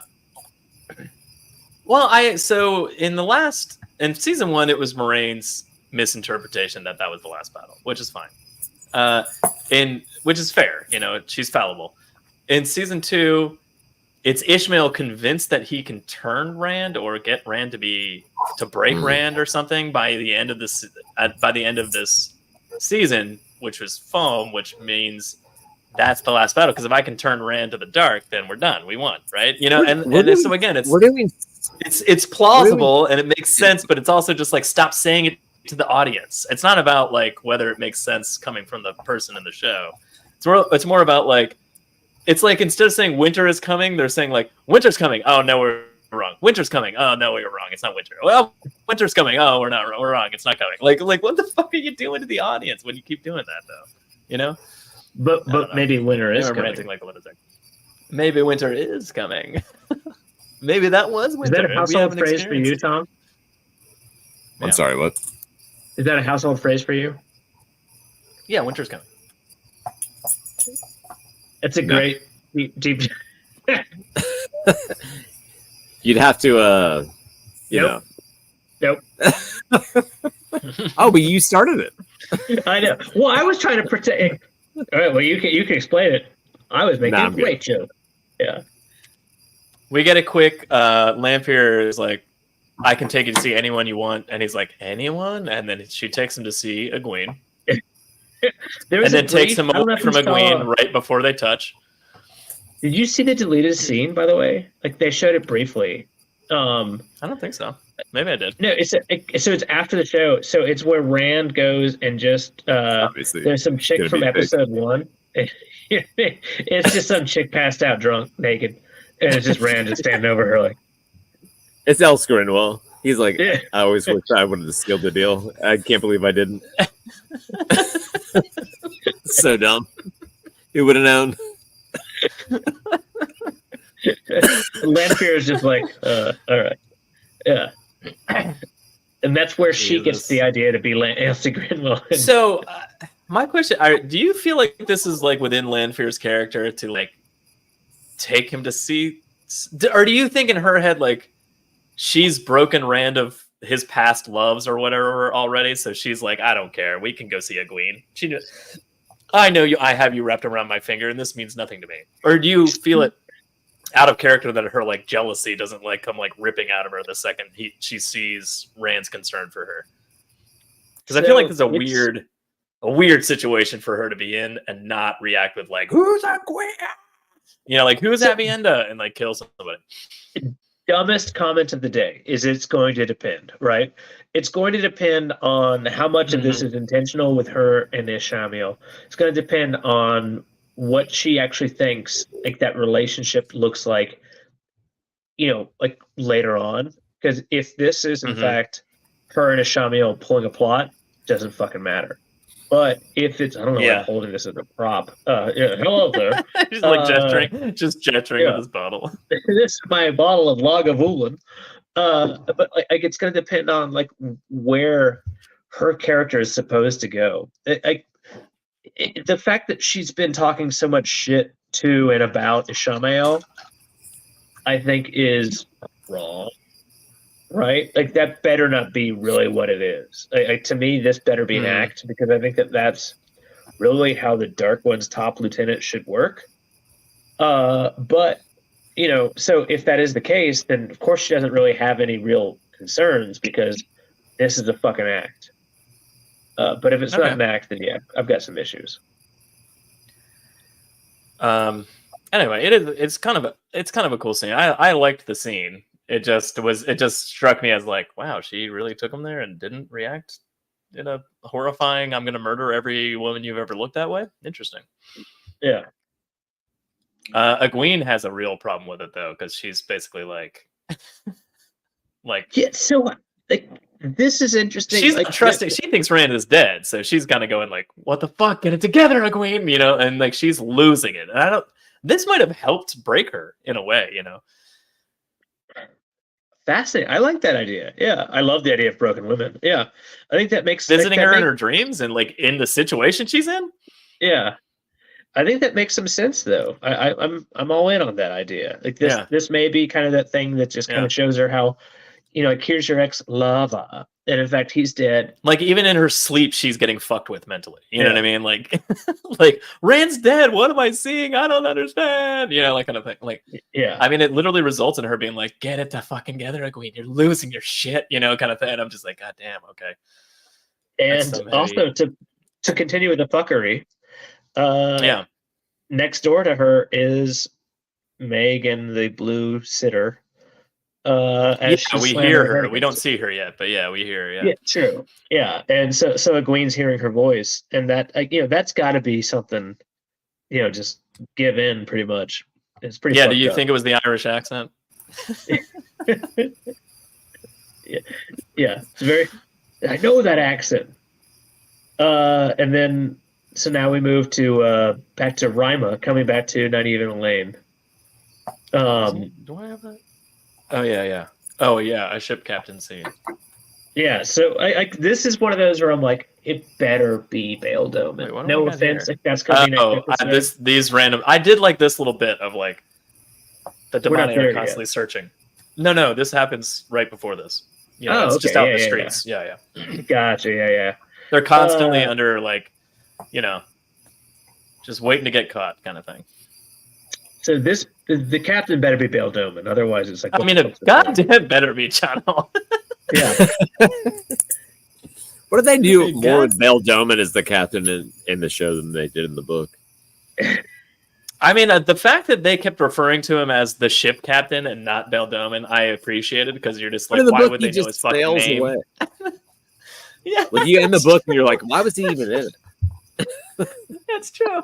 If his aged grandmother was standing on that dock, he would have left him. I don't know if you knew that. Still would, yeah.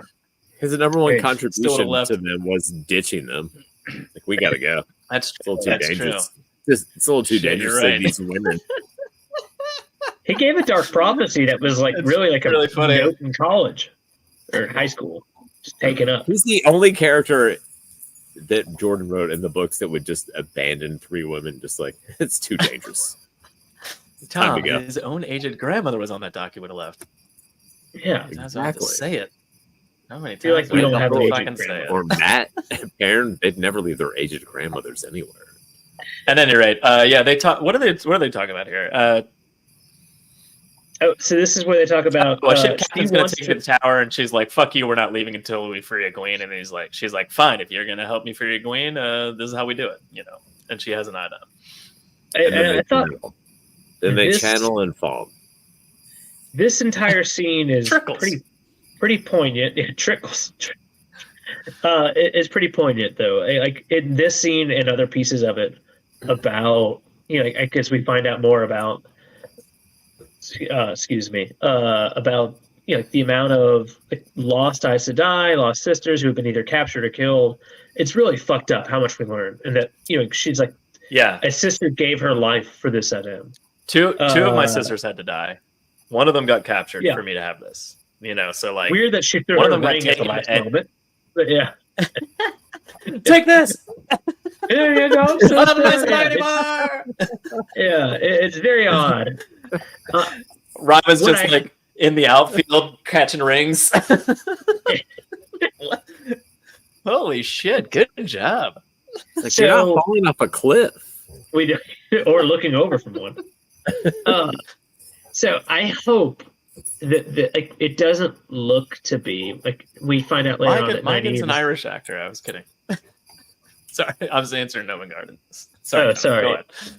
Go ahead. Like we find out later on that Nynaeve is the one who's kind of feeling this. Like to me, I was hoping that this was going to be, Yeah. where Elaine starts getting her affinity towards Terangriel. Again, there's still possibility for it, but I really would have liked her to start having that kind of thing.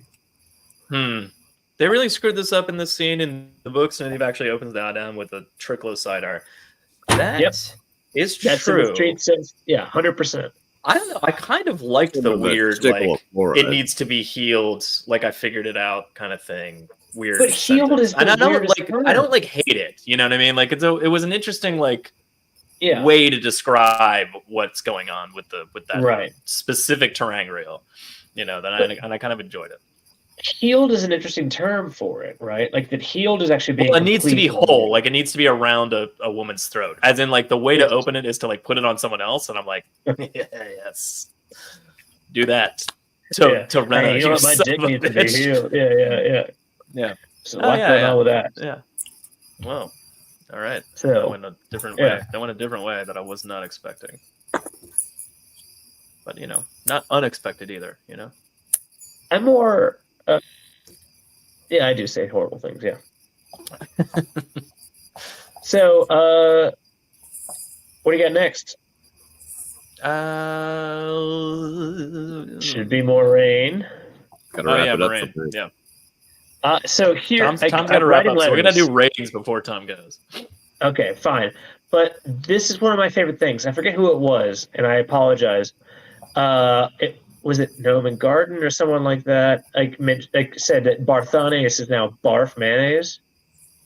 Oh, Barf Mayonnaise. Oh, from last episode? I don't remember who said that. Yeah. So it was Barf great. Mayonnaise, by the way. That guy does look like mayonnaise. He makes the best sandwiches. Barf Mayonnaise makes the best sandwiches. Oh, he's human mayonnaise. Yeah, he's just coming on him. He's jerking off on both sides of that sandwich. It's nice and salty, isn't it? I like to butter both sides. Just jerking off on both sides of that sandwich.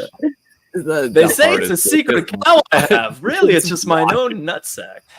Just watching him eat it, she's like, yes, eat it. I want my aunt to be here because I watched her eat my cum on a sandwich one time. How did that character become this guy? I don't know. I love it though. There's so much going on that makes no sense. And his mom's just watching from the hall. Well, that's part of his fetish. So he's a dark friend. Do you think his mom's a dark friend? Do you think Moraine's sister's a dark friend? I've seen that porn. Yeah. That exact. Who hasn't watched that Barf Mayonnaise porn? Yeah. Oh yeah, Barf Mayonnaise. That lady behind the column. Yeah, I've seen that. Yeah. Comment. Yeah. So step porn. Have sex with my son, older sister. Oh, God damn. I mean, that's what you're saying. That's what I'm smelling. Yeah. I mean, that's what you're saying. That's what I'm imagining. Who wouldn't be? So there's a lot going on, though, right? There is a lot going on. This porn actually has a plot, which is weird. That's part of the episode. Now. Oh, yeah? Barthanes makes a sandwich. It is the best part of this. So Moraine's a bitch to everyone, and like I made you a special sandwich with cum on both sides. Holy shit! Barthanes is the little lad that loves berries and cream. He really is. That's actually the look on his face when he's coming. Yeah. Berries and what? I said berries and cream. Starburst. What did you just say?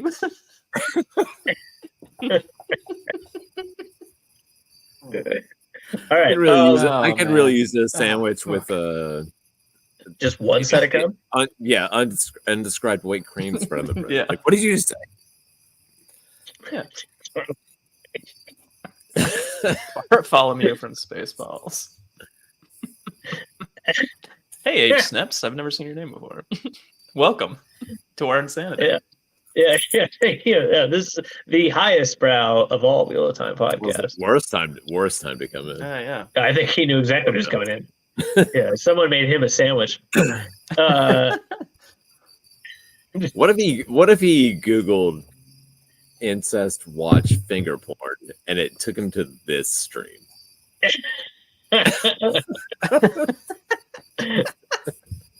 What if? Oh, if only. Oh, you know what? Hey, so on that point, Christian Rapper, did you take both sides of the bun and rub it on your dick a lot, or rub it on someone else's dick a lot? How did you make the sandwich? I mean, did you? You asked that as if he could answer. I mean, he can. He's got a.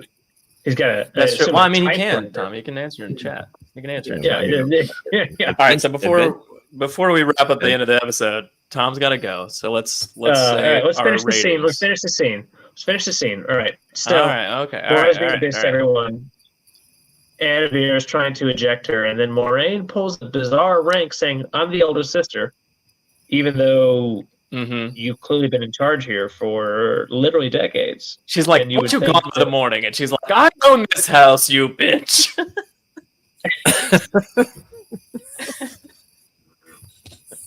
It's my house. I don't defend it.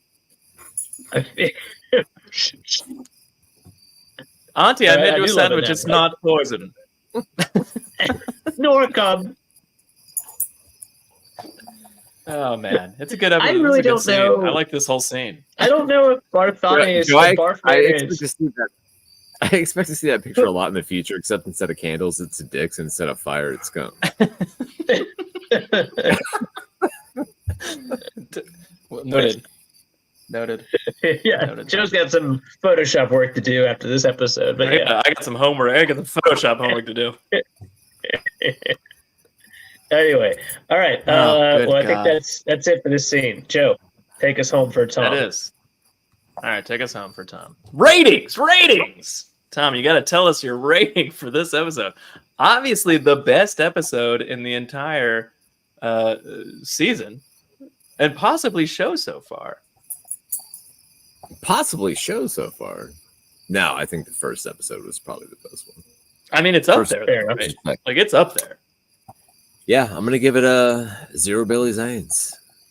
Oh, 0. Okay, all right. It's not negative 10 billion. It's not negative 2 billion. Yeah, that's a hot high zero. praise. Honestly, it is high praise. It's high praise from Tom. I know it's weird. but Also in chat, let us know what you guys. How many Billy Zanes did you guys think the show was? This that- episode was worth? that is a Tom, good Jono, one. what are you into? Getting a 5? Where are you? Oh at? no, this is me sitting back up. I've been. Oh, okay. I'm go. 7? The problem is my goddamn phone. Yeah, I don't know. Like I'm gonna go 7, Well, 7.5. Yeah. Okay. Yeah. 7.5. Seven, Well, is it 7.5? 7 or Yeah. 7.5, Jono? Let's go 7.5. There's a You lot can't of wish good you stuff watch here. it. Your Billy Zanes. 7.5. All right. Fuck All right, you, 7.5. Joe. 7.5. Okay. All right. This Billy Zanes- episode Billy Zanes was an is easy good. 8.5 for me. Easy 8.5. Not even a question. Oh, The which only one thing is that dragged it 8 down or was 8.5? the Forsaken Temple and land shit. Other than that, I was just like, loved it. Yeah, the Forsaken Temple like really took this down. Like, it's one of those things where like I hear I mean, you about butter it. both sides of that bread with your cum, like I'm in. So I like the last scene. I mean, I've just enjoyed everything except for land. Yeah, the Forsaken Temple might be what my wife calls her rectum. I think that's like. Guess what? She won't let me butter it. Oh man. Oh goodness. Oh goodness. I said it might be honestly- because guess what? I'm just Pop gonna that stick balloon around anyway. until we move past barf mayonnaise because I'm just Barf man, I forget who it was that said barf mayonnaise, but that's how I think of I that don't guy know. from that on. Oh, And, it's and right. My honestly, oh yeah, Oh like, man. there's something about barf mayonnaise. It's so I really Yeah, hope they it's reimagine fantastic. the character to not be Dark Friend. 11 Billy Zanes. Goodness gracious. Oh, someone's a Spinal Tap fan though. 0 Billy Zanes, but 8 Max Ryans. That's not the Scapegoat Garden. God damn. all right. 0 Billy Zanes, Compared but to the rest 7 of the squad, Austin 7 as for Althorpe, TV in general, 3. No. and 5 Rand Powers. Okay. Barth Barthanos. I like barf mayonnaise. Oh, Barf now I mayonnaise gotta make him a purple alien hybrid of that character. Okay. There's so much work going on for Joe. Joe's art A skills lot on of full Photoshop display. work I gotta do.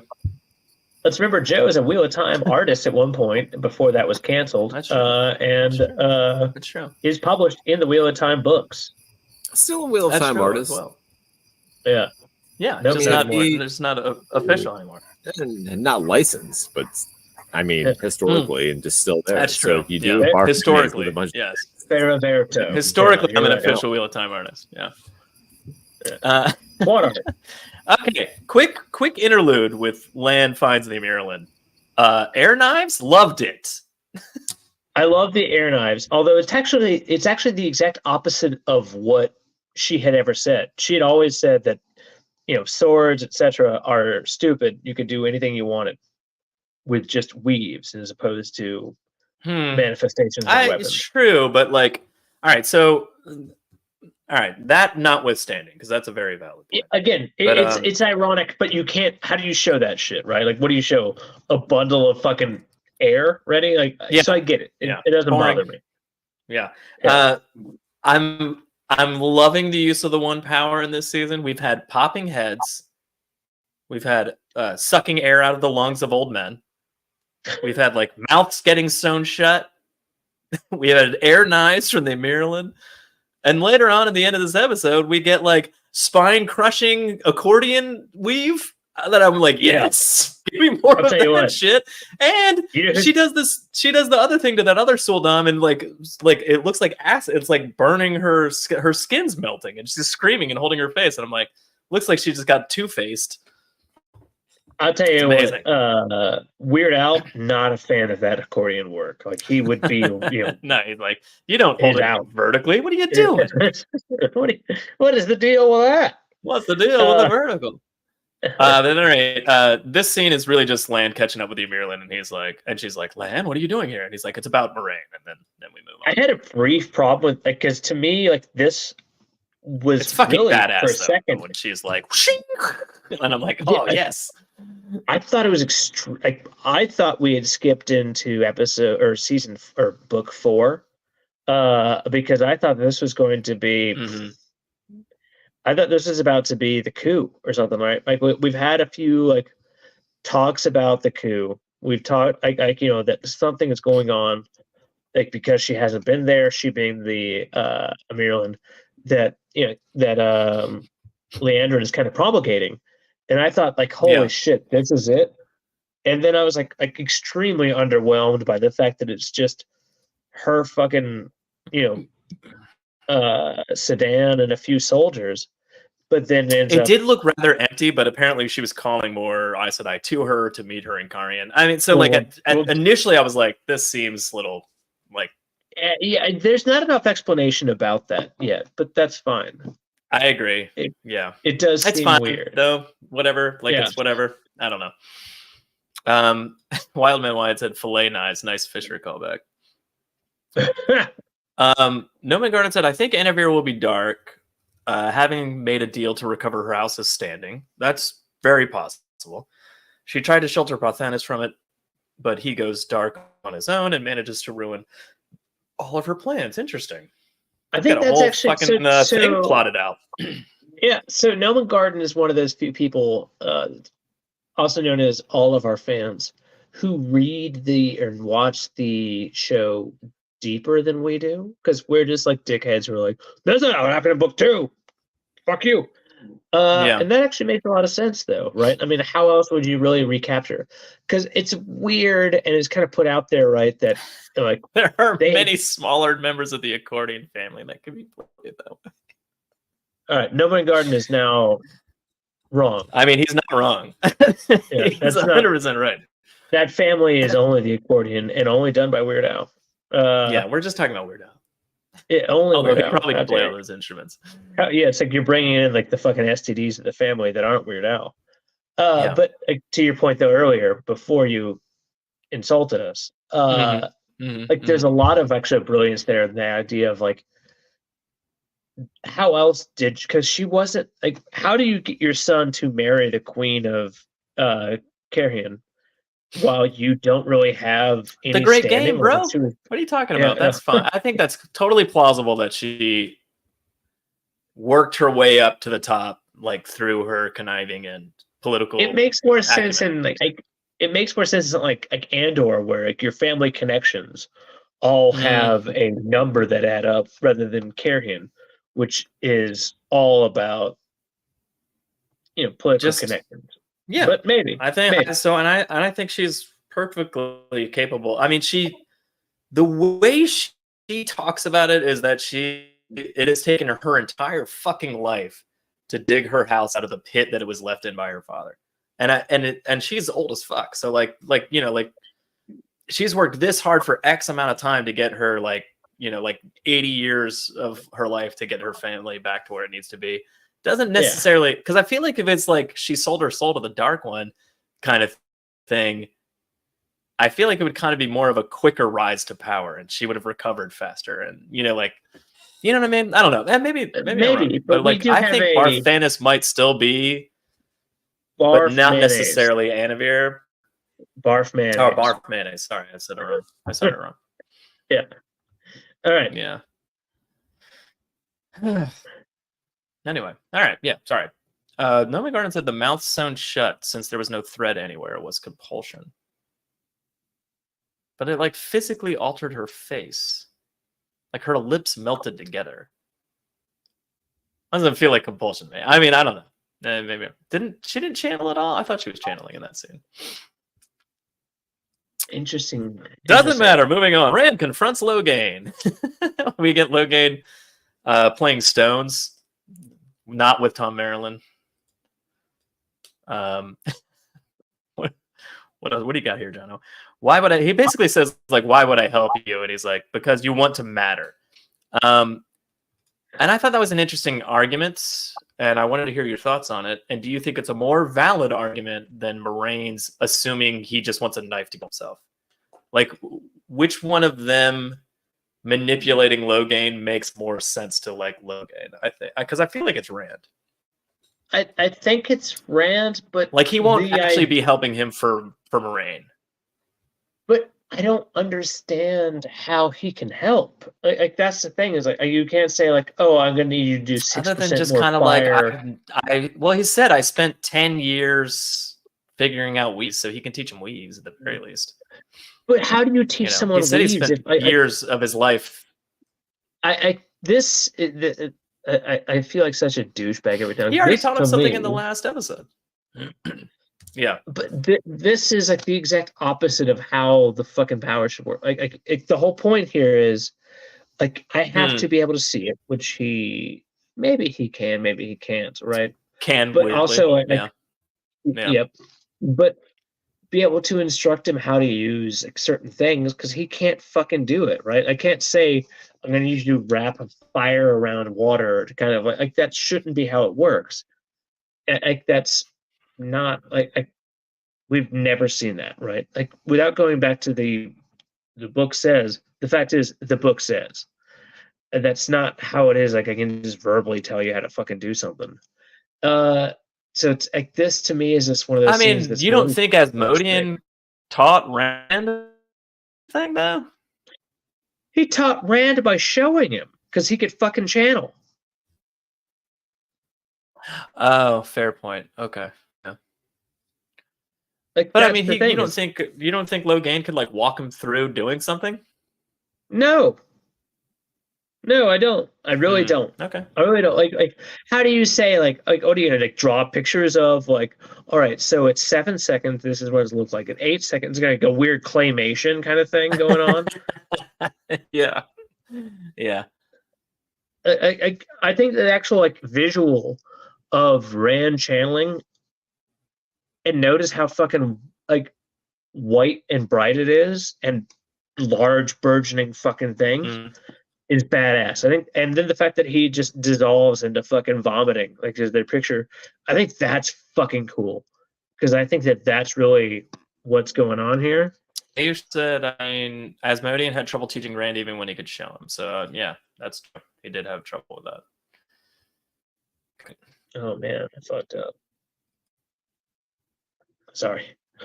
I was. Yeah. Anyway, I just said I was interested in like the actual like why the fuck would I help you part of the conversation. So that part, I mean, then the how notwithstanding,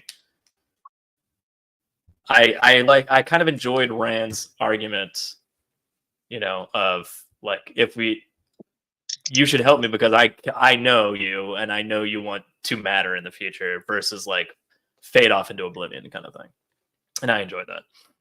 Yeah. Tyrus, I'm late to the party. We'll have to go back to watch. Did Tom like the episode? Well, Tyra, so we just did ratings. His second highest rating ever. Yeah. He gave it a 0 out of 0 to 10 Billy Zanes, but it wasn't negative 10 million. So like that's a huge step in the right direction. My card's just laughing. Yeah. Tom's not gonna like the show, guys. We know it. Christian Rapper says there are also things that Asmo couldn't teach him because his powers were diminished so much by Lanfear. That's true. That's well, correct. Yeah, she didn't went into too much too fast. Yeah. Yeah, but that to me Okay, is anyway. I guess fair enough. But I always love that like that dynamic of Lanfear and Rand, and how much she wants him to be strong but also weak. That to me is like the version of Lanfear we're getting. We don't really know that. I hope that we It's not actually get that. necessarily not the case. Yeah, we don't know. That's why I'm saying, like, I hope that we, because I think she's underestimating him. I don't think we know. Like, I don't want to sound like, well, I already do, but like, I don't want to sound like the dumbest dick in the world. Yeah. I get inklings from it. All right, so when when she's talking to the woman that she sews her mouth shut, she was like, "Where did they go?" And she said, like, "Oh, it seemed like the woman was in charge and he was, and she's like, "Oh, I forget how young he is," or something like that, kind of thing. And then she said it a few times, and there was like a few instances of like, I don't think she, and the way she separates him from Moraine, I feel like she thinks Moraine's pulling the strings. It's not just like, I need him away so I can manipulate him. I think she's like, Moraine's the smart one.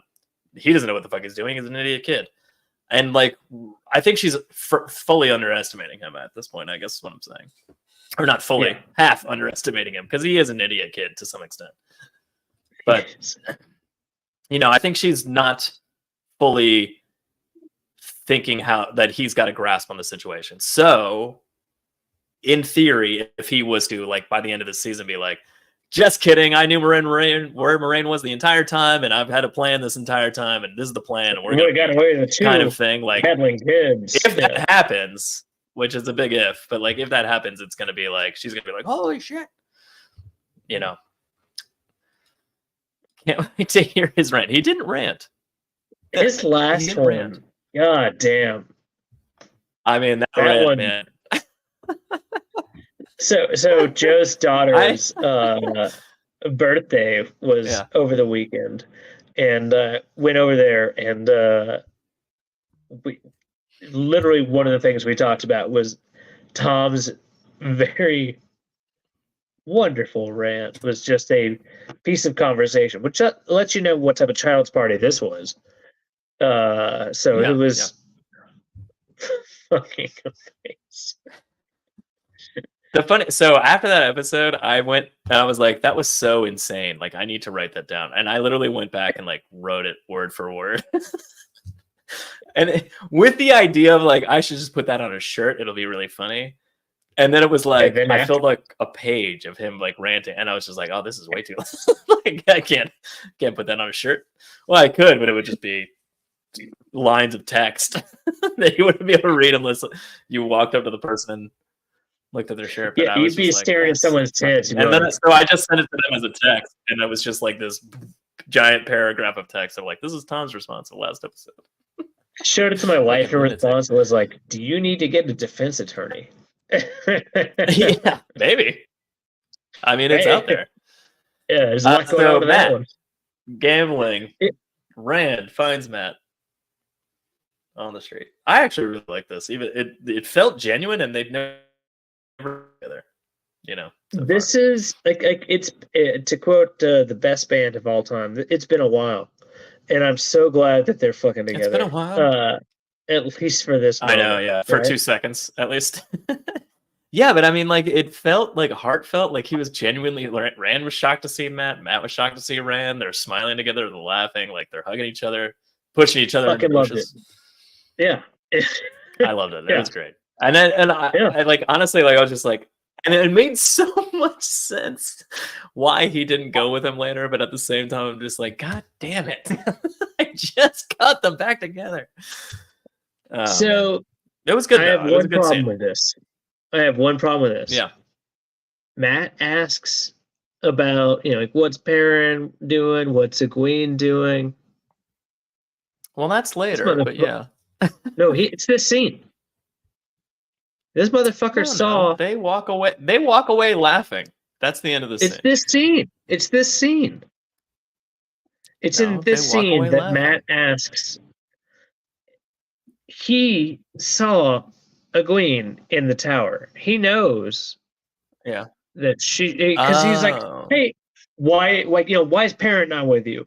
Well, all right, good question. Why is Egwene not with you? Again, later. It's later. It's okay. No, it's this right now. It's right fucking now. We can talk about it now. We can talk. It's not I right take my fucking notes now. sequentially. We cut away from them. How dare you? We cut away from them. That's all I'm saying. Let's cut away. Let's cut away. All right, let's cut away because this is actually what happens sequentially. We cut to Nynaeve and Elaine and Rima trying to trickle the one power. I'll tell you what. Sometimes I'm trying to trickle, just trying to be quiet when I'm pissing on the side of the toilet. Just a trickle, Jono. Just Ends a trickle. Up, and it's a full-on fucking force. Yeah, that doesn't happen sometimes. That's true. Yeah. Yeah. Yeah, but that's it. But that's the same. It happens. This is now Egwene and Rena. That's my next note, right? Yeah. What do I have here? 92, 93. Oh, here we go. Yeah. Yeah, there we go. And Rena. Yeah. What do you think this about is this the burning of the tree. Yeah, what do you think about this scene? I like it. I really like the kind of euphoric facial expression on Rena. Channeling, Rena like she's like getting high, kind of. Yeah, she's. I can't wait. They're both crushed. They both crushed this episode. Yeah, Rena gets fucking wet, and then she gets blue balled, and that's why she lashes out. Like she's. She's like, "Fuck you." I was gonna come, and then starts kicking. I will beat you. Yeah, and that's an understandable. Yeah, so she burns the tree, which is one like. I love that the one training moment is like, oh, hey, you know that tree that you like to look at, and it gives you peace, let's rip it apart and burn it, kind of thing. And I think that's perfect. So again, it hints at that like machinations of what Rena's actually doing. Like the words that are coming out of her mouth combined with what she's doing is perfect, like writing and what we're seeing on screen. I loved it. I agree. I think it's really perfect for what the fuck they're trying to do. It's very similar to what they're going to do, what happens in the books with the male channelers when the Black Tower is founded, right? Like, because I think this is actually what happens. I think this is actually stolen from, I forget which one of them, but it's a male channeler in the Black Tower early on at the farm that feels the sap and then explodes it. That's where that's from. I can't remember which one. I'm sure one of our readers is eminently more qualified than we ever will be. It's probably Jahar Narishma, Yeah, please tell us. But so again, another thing that I like but don't like is this interesting thing she says about like, we're not here to stymie your power, pretty much. Like what you were taught in the tower is parlor tricks. Yeah, I hope the tower told you how special you were. Like things like that. Like the way she's manipulating her is like a lot. I mean, it makes me want to throw up, but also it's really awesome. Yeah, but I think that there's something to it, and I don't know if that's what it is probably obviously weaponized, right? But there's something to it. The idea that like we're not like in the tower you were taught to like mop. Here you are going to be taught to blow up shit. So like it's definitely putting her on that path to be way more aggressive.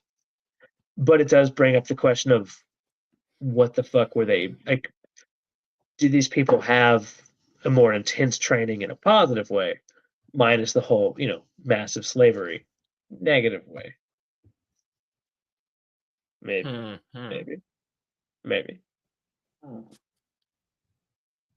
Christian said, I have questions. Perrin mentioned missing Rand and Layla at Beltane. Shouldn't that imply Rand is dead? He thinks Rand is dead, though. He was told Rand is dead. So that's not weird. Yeah, right? Rand fakes his death, which is a weird thing. It's slap and trickle. Slap. Yeah. That's my fault. I'm not a very good reader. Yeah. Slap and Rhymer read trickle book 2 is... and stole Neve's idea. Yeah. Was I the only one that upset that they burned that tree? No, I don't think so at all. I think the queen was upset, and I think that's why she did it. Yeah. It's my wife was also like, that's the tree that gave her like those comfort. Like, and again, Naomi Garden said loyal probably was too.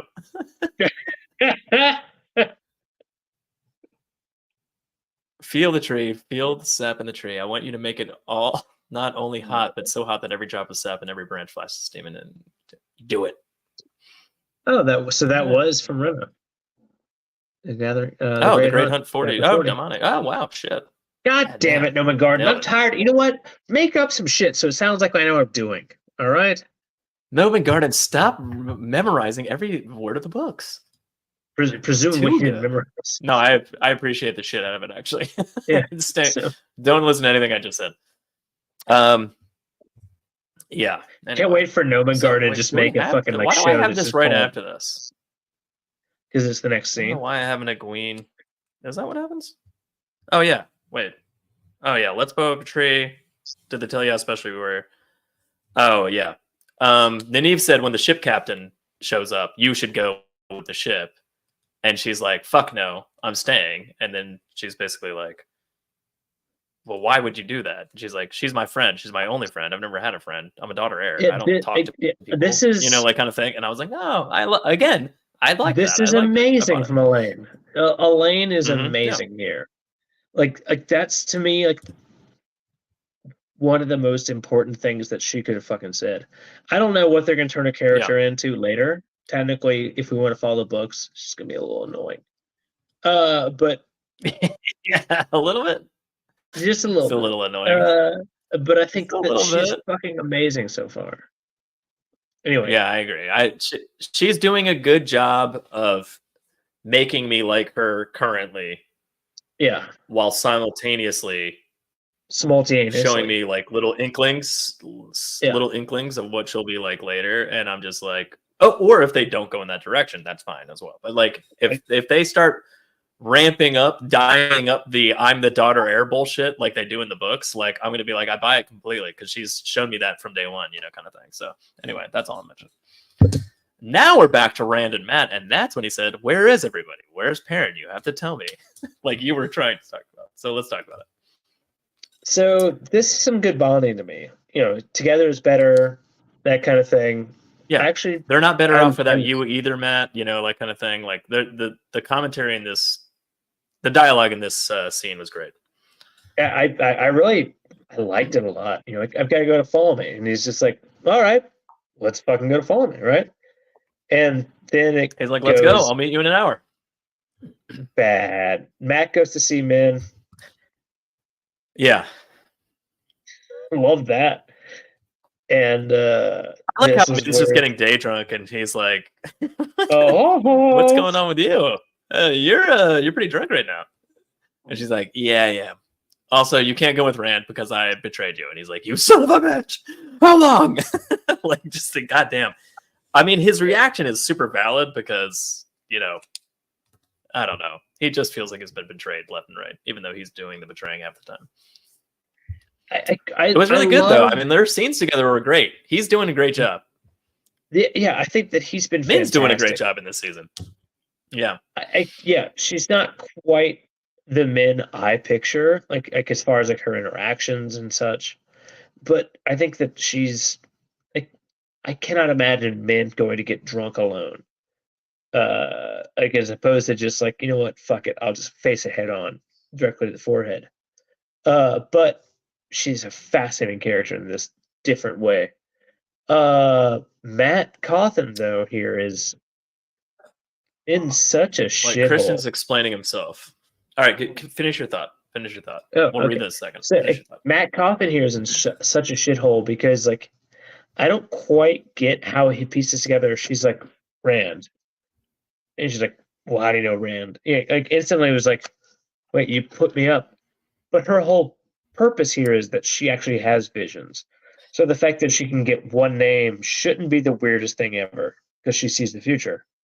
But still, he puts it together and is instantly. Well, she also just tells him right out. I mean, like, he starts to put it together or ask a question, and she just says the truth. So, like, you know, it's not like it takes him long to figure it out. She's also just spilling big beans, you know. Yeah. As opposed to Bookman. She's really good at just being like, this is the whole deal. I betrayed you. For how long? Since the beginning. The whole time. You're just like, God damn, you're drunk, man. Yeah. Yeah. That's right. Yeah, but it's really gut wrenching because you see I see what they're doing in terms of season 2. When he didn't go comfort Egwene and like left her behind, I was like, I felt like that was a missed beat of like he should be at least. I guess he hesitated. All right, leaves them at the Waygate, hesitates but doesn't actually go help Egwene, and then fully decides to go help Rand, but then can't. You know, like those are the 3 beats of Matt's story so far. You know, like in terms of like where he's at. And I get it, and it makes sense, but like that middle one, I'm just like, he could have gone and said hi, Egwene, you know, without like interrupting everything. I guess not though. Fuck. But whatever. Early Matt was early Matt was redeemable, right? Early Matt, he goes and finds his drunk mom. Maybe they should have somehow shown more conflict in him in terms of wanting to go comfort Egwene. Or maybe given offered reasons why he didn't do it. You know, like with Min later, he could have seen Min on the street and said like, I saw Egwene and I couldn't do it because of this, because I feel like shit still, or whatever the fucking case maybe is. But like, I felt like there should have been just a little bit more of like, what the fuck? He just like saw Egwene and walked away, and that was it. Like, that's all we saw. Yeah, we'll get to this torture, but here I think he's like fucking amazingly enigmatic, and like, or not even enigmatic. I guess it's obvious why it is, but to the other characters, he's enigmatic because they're like, "What? Why is Rand? Like, why is Matt not here?" Rand is thinking like, "Why is he not showing up?" And it makes eminent sense because he realizes what the fuck could happen. Like, I think it's good writing here if we see more of his character beforehand. Okay. Yeah, I can follow that. Yeah, anyway. I guess it's the lack of seeing Matt at all that I'm like, and I get why they're kind of like first reinforcing. Yes. Oh, John was drunk? I just realized. Yeah. That's good. I'm glad you realized that. Christian Rapper said, I meant I shouldn't that convey to Matt that Rand was dead? Perrin explicitly said, I assume he means in the letter. Perrin said in the letter that he missed the Emmons Fielders, but mentioned missing Rand and instead wife at Beltane. That's your next question. Meaning, yes. Yes and no? There's so many. We'll go with yes. Yes, should. Can't you miss somebody at Beltane and they're not dead? That doesn't necessarily mean that, right? Right?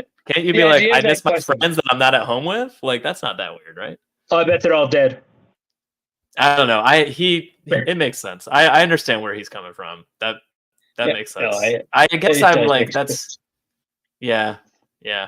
It's also not crazy that Matt didn't get the impression that Rand was dead from that, though. You know, like that's not also that's as believable. Yeah. Yeah, I definitely crossed the border. Okay, let's fire through it. Let's fire away. Okay. I opened this today. What do you think about her breasts? That's not right. No, that's not right. That's not no for the show. So Moraine apologized to Barthanes and mailed a letter to Swan, and then the Mirlan's there like 14 seconds later with 14 nights of that. I start getting a little confused here. Like you said, it's important.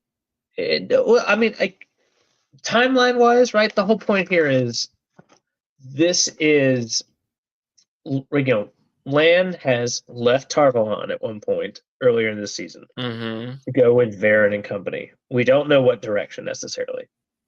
Then was randomly castigated, possibly as a dark friend, and then Yeah. told the truth. And then suddenly we're here? Is that what you're saying? Yeah, pretty much. Yeah, that's pretty much what happens. I mean, with the Leandrin's there already. I mean, obviously time has passed because Leandrin and like Cho Chang are there. So they're what bothers me is how bad. Like this to me, Darren's there. It bothers me how bad they are at telling time. Like, because clearly there has to be weeks from Lan telling his friends at the Forsaken Fortress, the dumbest name I've ever heard in my life. Temple. My apologies. Yeah. Dumber. Yeah. Actually dumber because that has a religious aspect, but all right. So he tells them, and then they therefore seek out the Amirlan. Oh, she mailed it to Anaya, not Swan. That's true, Amy's. She was taught. She was writing letters to Swan earlier, though. That's where I was. Yeah, my head was at. 2 letters were going on. That's correct. But then Lan finds in person the Amirlan, and then reroutes that whole thing with an extra 13 other Aes Sedai. 13 other Aes Sedai arriving separately of themselves in one location is not crazy. I guess. Yes, it is. The passage. How do you send? No, it's not. The passage of time and how it's shown in the show isn't relatable, and it's not. There is no precedent for this whatsoever, ever. Literally, like, why not? So if Egwene's storyline wasn't taking place, is Egwene being unable to pour that water in that pitcher for like a month? Like, how long is she there? Like, I'm assuming this is over the course of a few days, but like maybe this is many, many weeks of her being tortured. I mean, I don't know. Well, how long does it take to break her? Thirst deprivation only takes really 2 to 3 days, because otherwise you're just dead. Unless she's like sitting there sucking the water out of like. So if you're watching the Egwene scenes, they take place over 2 to 3 days, and then the rest of the scenes are like Aes Sedai travel, letters are being sent, all this stuff's happening. People are, congregating in places like that feels like disjointed to me, a little bit. That's all I'm saying. Like they're not showing the passage of time. It just feels it's disjointed. It's just awkward. It doesn't make sense timeline like chronologically. It's a step backwards for certain things on the writing that's happening here. Yeah. And maybe that doesn't matter, right? I think I said it last week, probably for 7-8 minutes while drunk. But to me, one of the biggest issues of the show is the fact that the map, which is concrete as fuck in this whole show, is malleable. Like, that to me is bothersome. Like when Game of Thrones went off, like went downhill, it's when time and distance. I keep staring at this time map. And distance, who knows? Who cares? When time and distance ceased mattering, ceased having importance, ceased being like a fucking character that was a side character in the show, that's when that show died. And they're starting in a little precipitous area. They're starting on the wrong foot. Yeah. Okay, gotcha.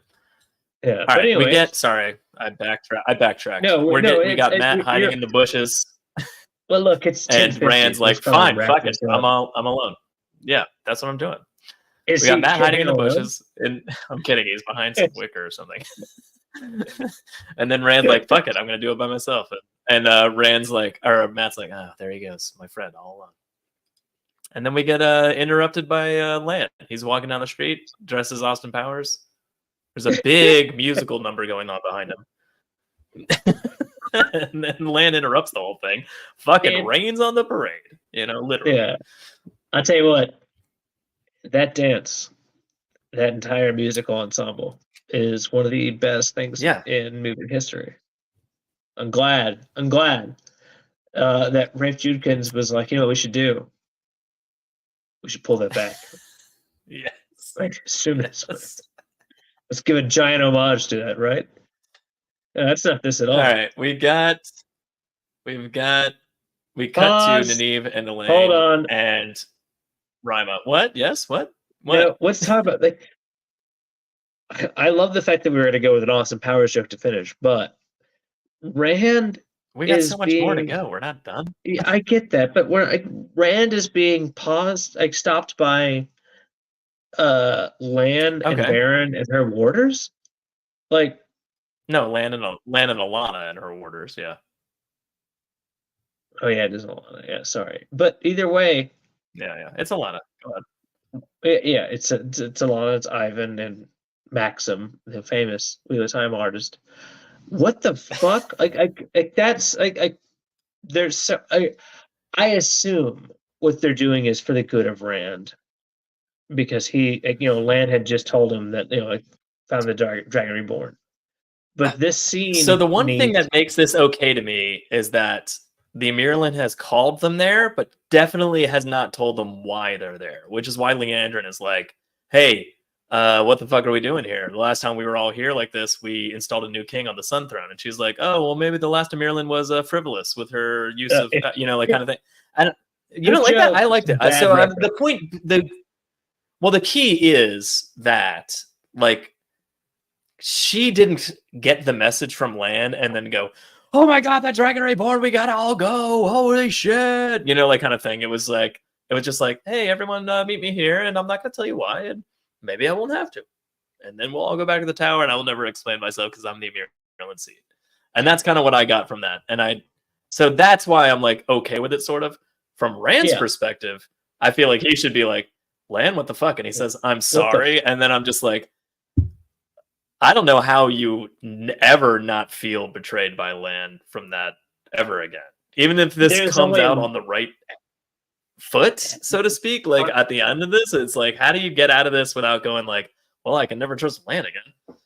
That's gone. There's so many weird things going on. That's a mixture of the beginning of the second book and the end of the second book, I guess. There's so many weird things because it seems like what we're being set up. It is a mixture of that. That is true. Yeah, we're definitely gonna get that. Lan coaches him right before he goes into the Mirlin, kind of thing. That's happening. That's about to happen. Kind of thing. So you're just you're betraying him and capturing him, and then making him go in front of the Mirlin, but then also coaching him and being like, "I'm sorry." It's very confusing. Lan's character in this season is very confusing. I don't understand. Yeah. He's not very Lan-like. I don't know where he's going. I don't know where his head's at. But there's 2 episodes to reclaim it. Yeah. That's true. Yeah. Let's finish this out. Yeah. Oh, okay. So again, we've got Nynaeve. She fucks up. Jono. She channels a lot, not a little. Yeah. That obviously leads to Rima being like, and that's the knock, knock, knock at the door. That means the Shanshan are on the way, and we're fucked. And immediately goes here's my ring. Please take this. And she's like, I can't do that. And she's like, you're gonna do it because you now have murdered me. Yeah, you murdered me. That was pretty. I mean, this whole fucking scene was pretty amazing. I loved it. Rima is implacably cool. She's crushing it. Her and Bassett, fucking awesome. They're crushing it. They're fucking awesome this entire episode. They and are, also again that juxtaposed with Egwene being tortured, which in the same vein kind of shows what she's about to go through when she gets collared at the end. It's this is fucking so good. Such and the good fact that there is precedent for another Aes Sedai, as we see. But what's funny is I hope Tom's having a good time. But it shows the ironic part here is hiding and waiting until. Yeah. What's that? Sorry, go ahead. Yeah, the ironic part crew here were just is hiding and waiting. You've stopped twice now. Go on. Yeah. The ironic part here is. I was waiting for the third time. No, the ironic part here is we don't want to do 3. Is this is some of the most interesting characters, some of the most interesting things going on. We see so much of this. What the fuck happens to Aes Sedai? What the fuck that relationship looks like? And it's literally a throwaway character that's there only for trauma. The whole point is here's a bad thing that happened. That's it. But instead, they're the most important, like fascinating duo that happens the entire season. Really, like they're fucked up. Like it's amazing. Like we're gonna see here what happens to him and what happens Rima to and her her. warder and Egwene and Rena are like simultaneously the most fascinating two pairs of people that we've seen on 100%. screen. I feel like 100%. almost the entire time, but not the entire Yes. time.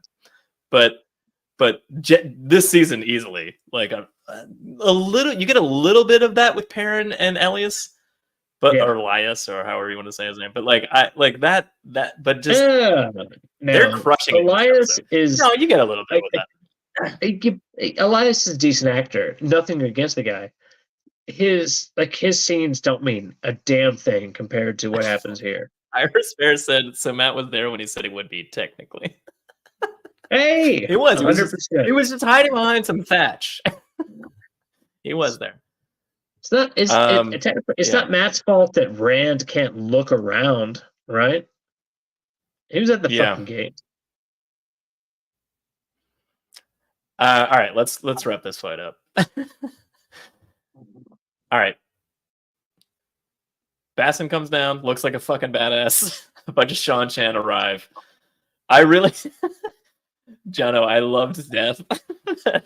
Rima walks out, and then that little Damane is like, there she is. And I'm like, yeah, they know, man. you don't need to point anymore. Like it's fucking over. Fucked up thing happens when Rena strangles Egwene on her own. Yeah, like, I love this juxtaposition. That was dark as fuck, though. So the juxtaposition and she just keeps here talking to her like nothing's going on. That's fucked up, man. Just like, oh, you can't pour the water still? How about I choke you to death and then I'll let you off, maybe. What about that? I think it's amazing. The whole point is back and forth. It's what what Rena is doing to Egwene while the fight with at least one Aes Sedai and her warder, while like the most fucked up part is Nynaeve and Elaine watch. Like Nynaeve and Elaine watching and not doing anything is fucked up. Good for them because that's technically the only way to persevere. But like, they can't. You're right. The whole thing though is just like it's so macabre. It's so yeah. I look. They played through the warder was amazing looking. Her again. I already talked about accordion death style or like was I didn't fucking love that. amazing. I'll be honest. That's pretty. Oh, I'm against the accordion death thing. That to me was not. Oh really? I just thought like you can mend bones, you can break them. You know, like it makes sense. Like you're a yellow Aja.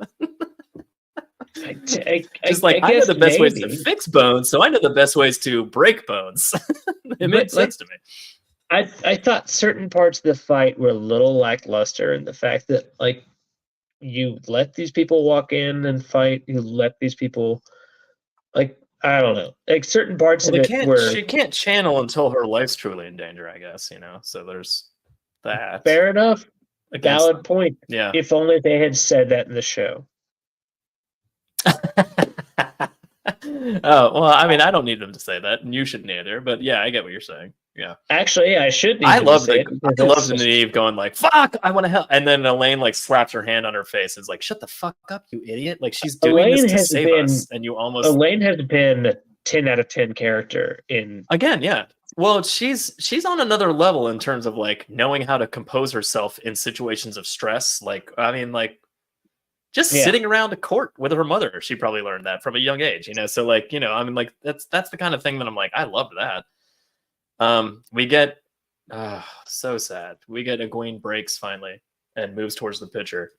Oh, fuck, man! And it's fucking brutal. And then Rena just pours the water out, and she's like, "Oh, I don't actually want this." Like the fact that she took the water and poured it out, just like cherry on top of like I'm treating you like utter complete human garbage. Like just the biggest, and like you could see it in Egwene's face. Like you could see her just go, "Fuck you," you know, like kind of thing. Like I know that I'm broken because I just poured that water, and now I can see what you're doing right now, and I hate you that much more. I like, man, like so much emotion was conveyed in that facial expression after she watches that water get poured out. It's not even funny. Like, you should see her during sex, crushing it. Madeline Madden is just out of the park on this one. She is an amazing actress. Like she is probably like, right now. I'm like, of all the people who are like, no offense, acting. She's capturing so much, like of the character, like so much of what happens. She's fucking nuts. Ulrasier said they said that, but not reinforced. Okay, I mean, they might have. I mean, they probably did. What?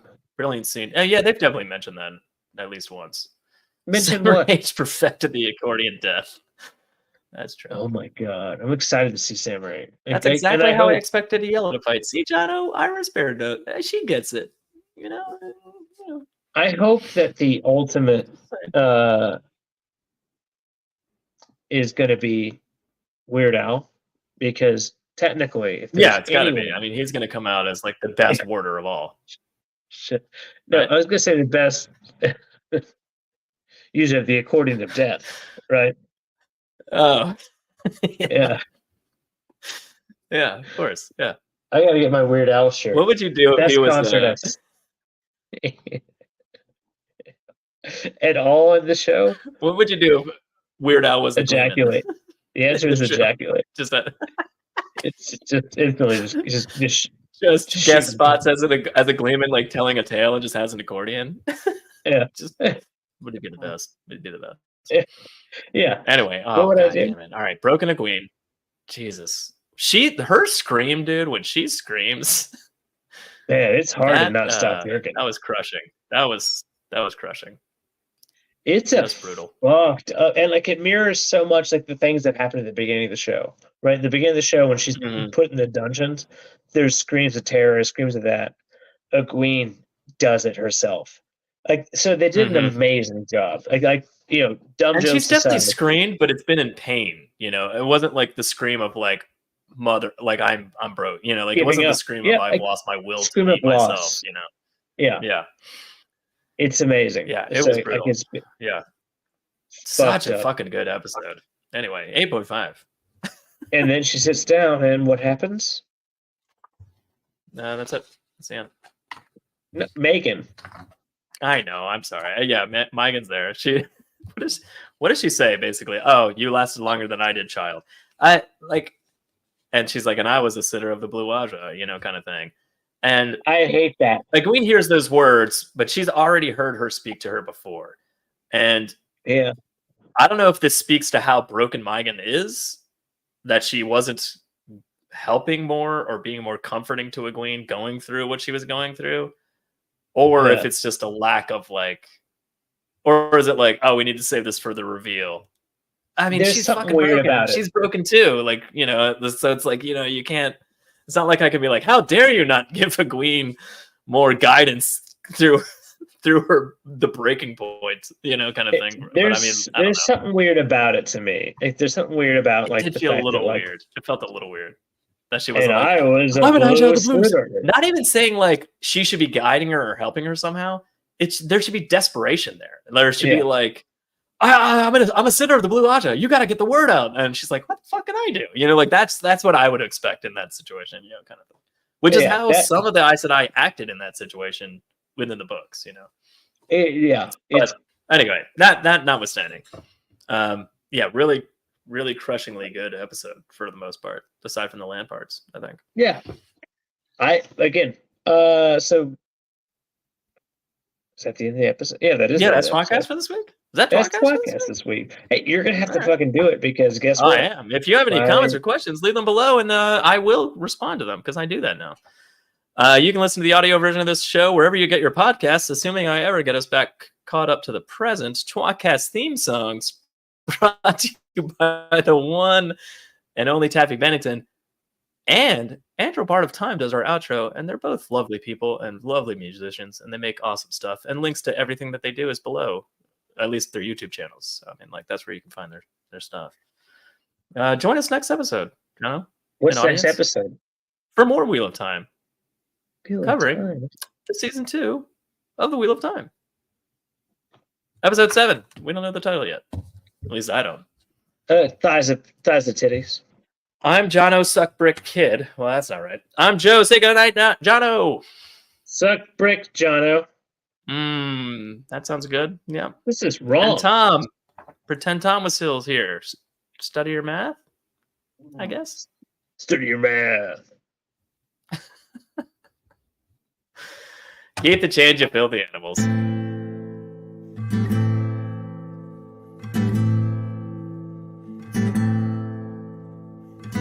Among the first to start, the tWoTcast was so smart to lovingly bash our favorite books.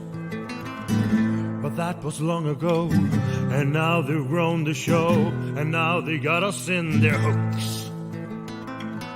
Don't throw coins to these bastards, they need bars of gold at least. Someone please keep them afloat.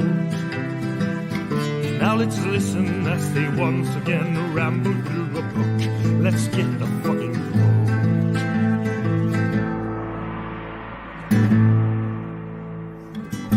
One of them is Tom, but he is barely on. Sometimes he calls into the show. Another one is Jono. Is he their joker? Oh no. And Joe, is he the stupid one? Welcome to the tWoTcast. We will share our love for books and all our hate in every episode. We'll entertain you, make you laugh so hard you barely can stand up. That is the tWoTcast.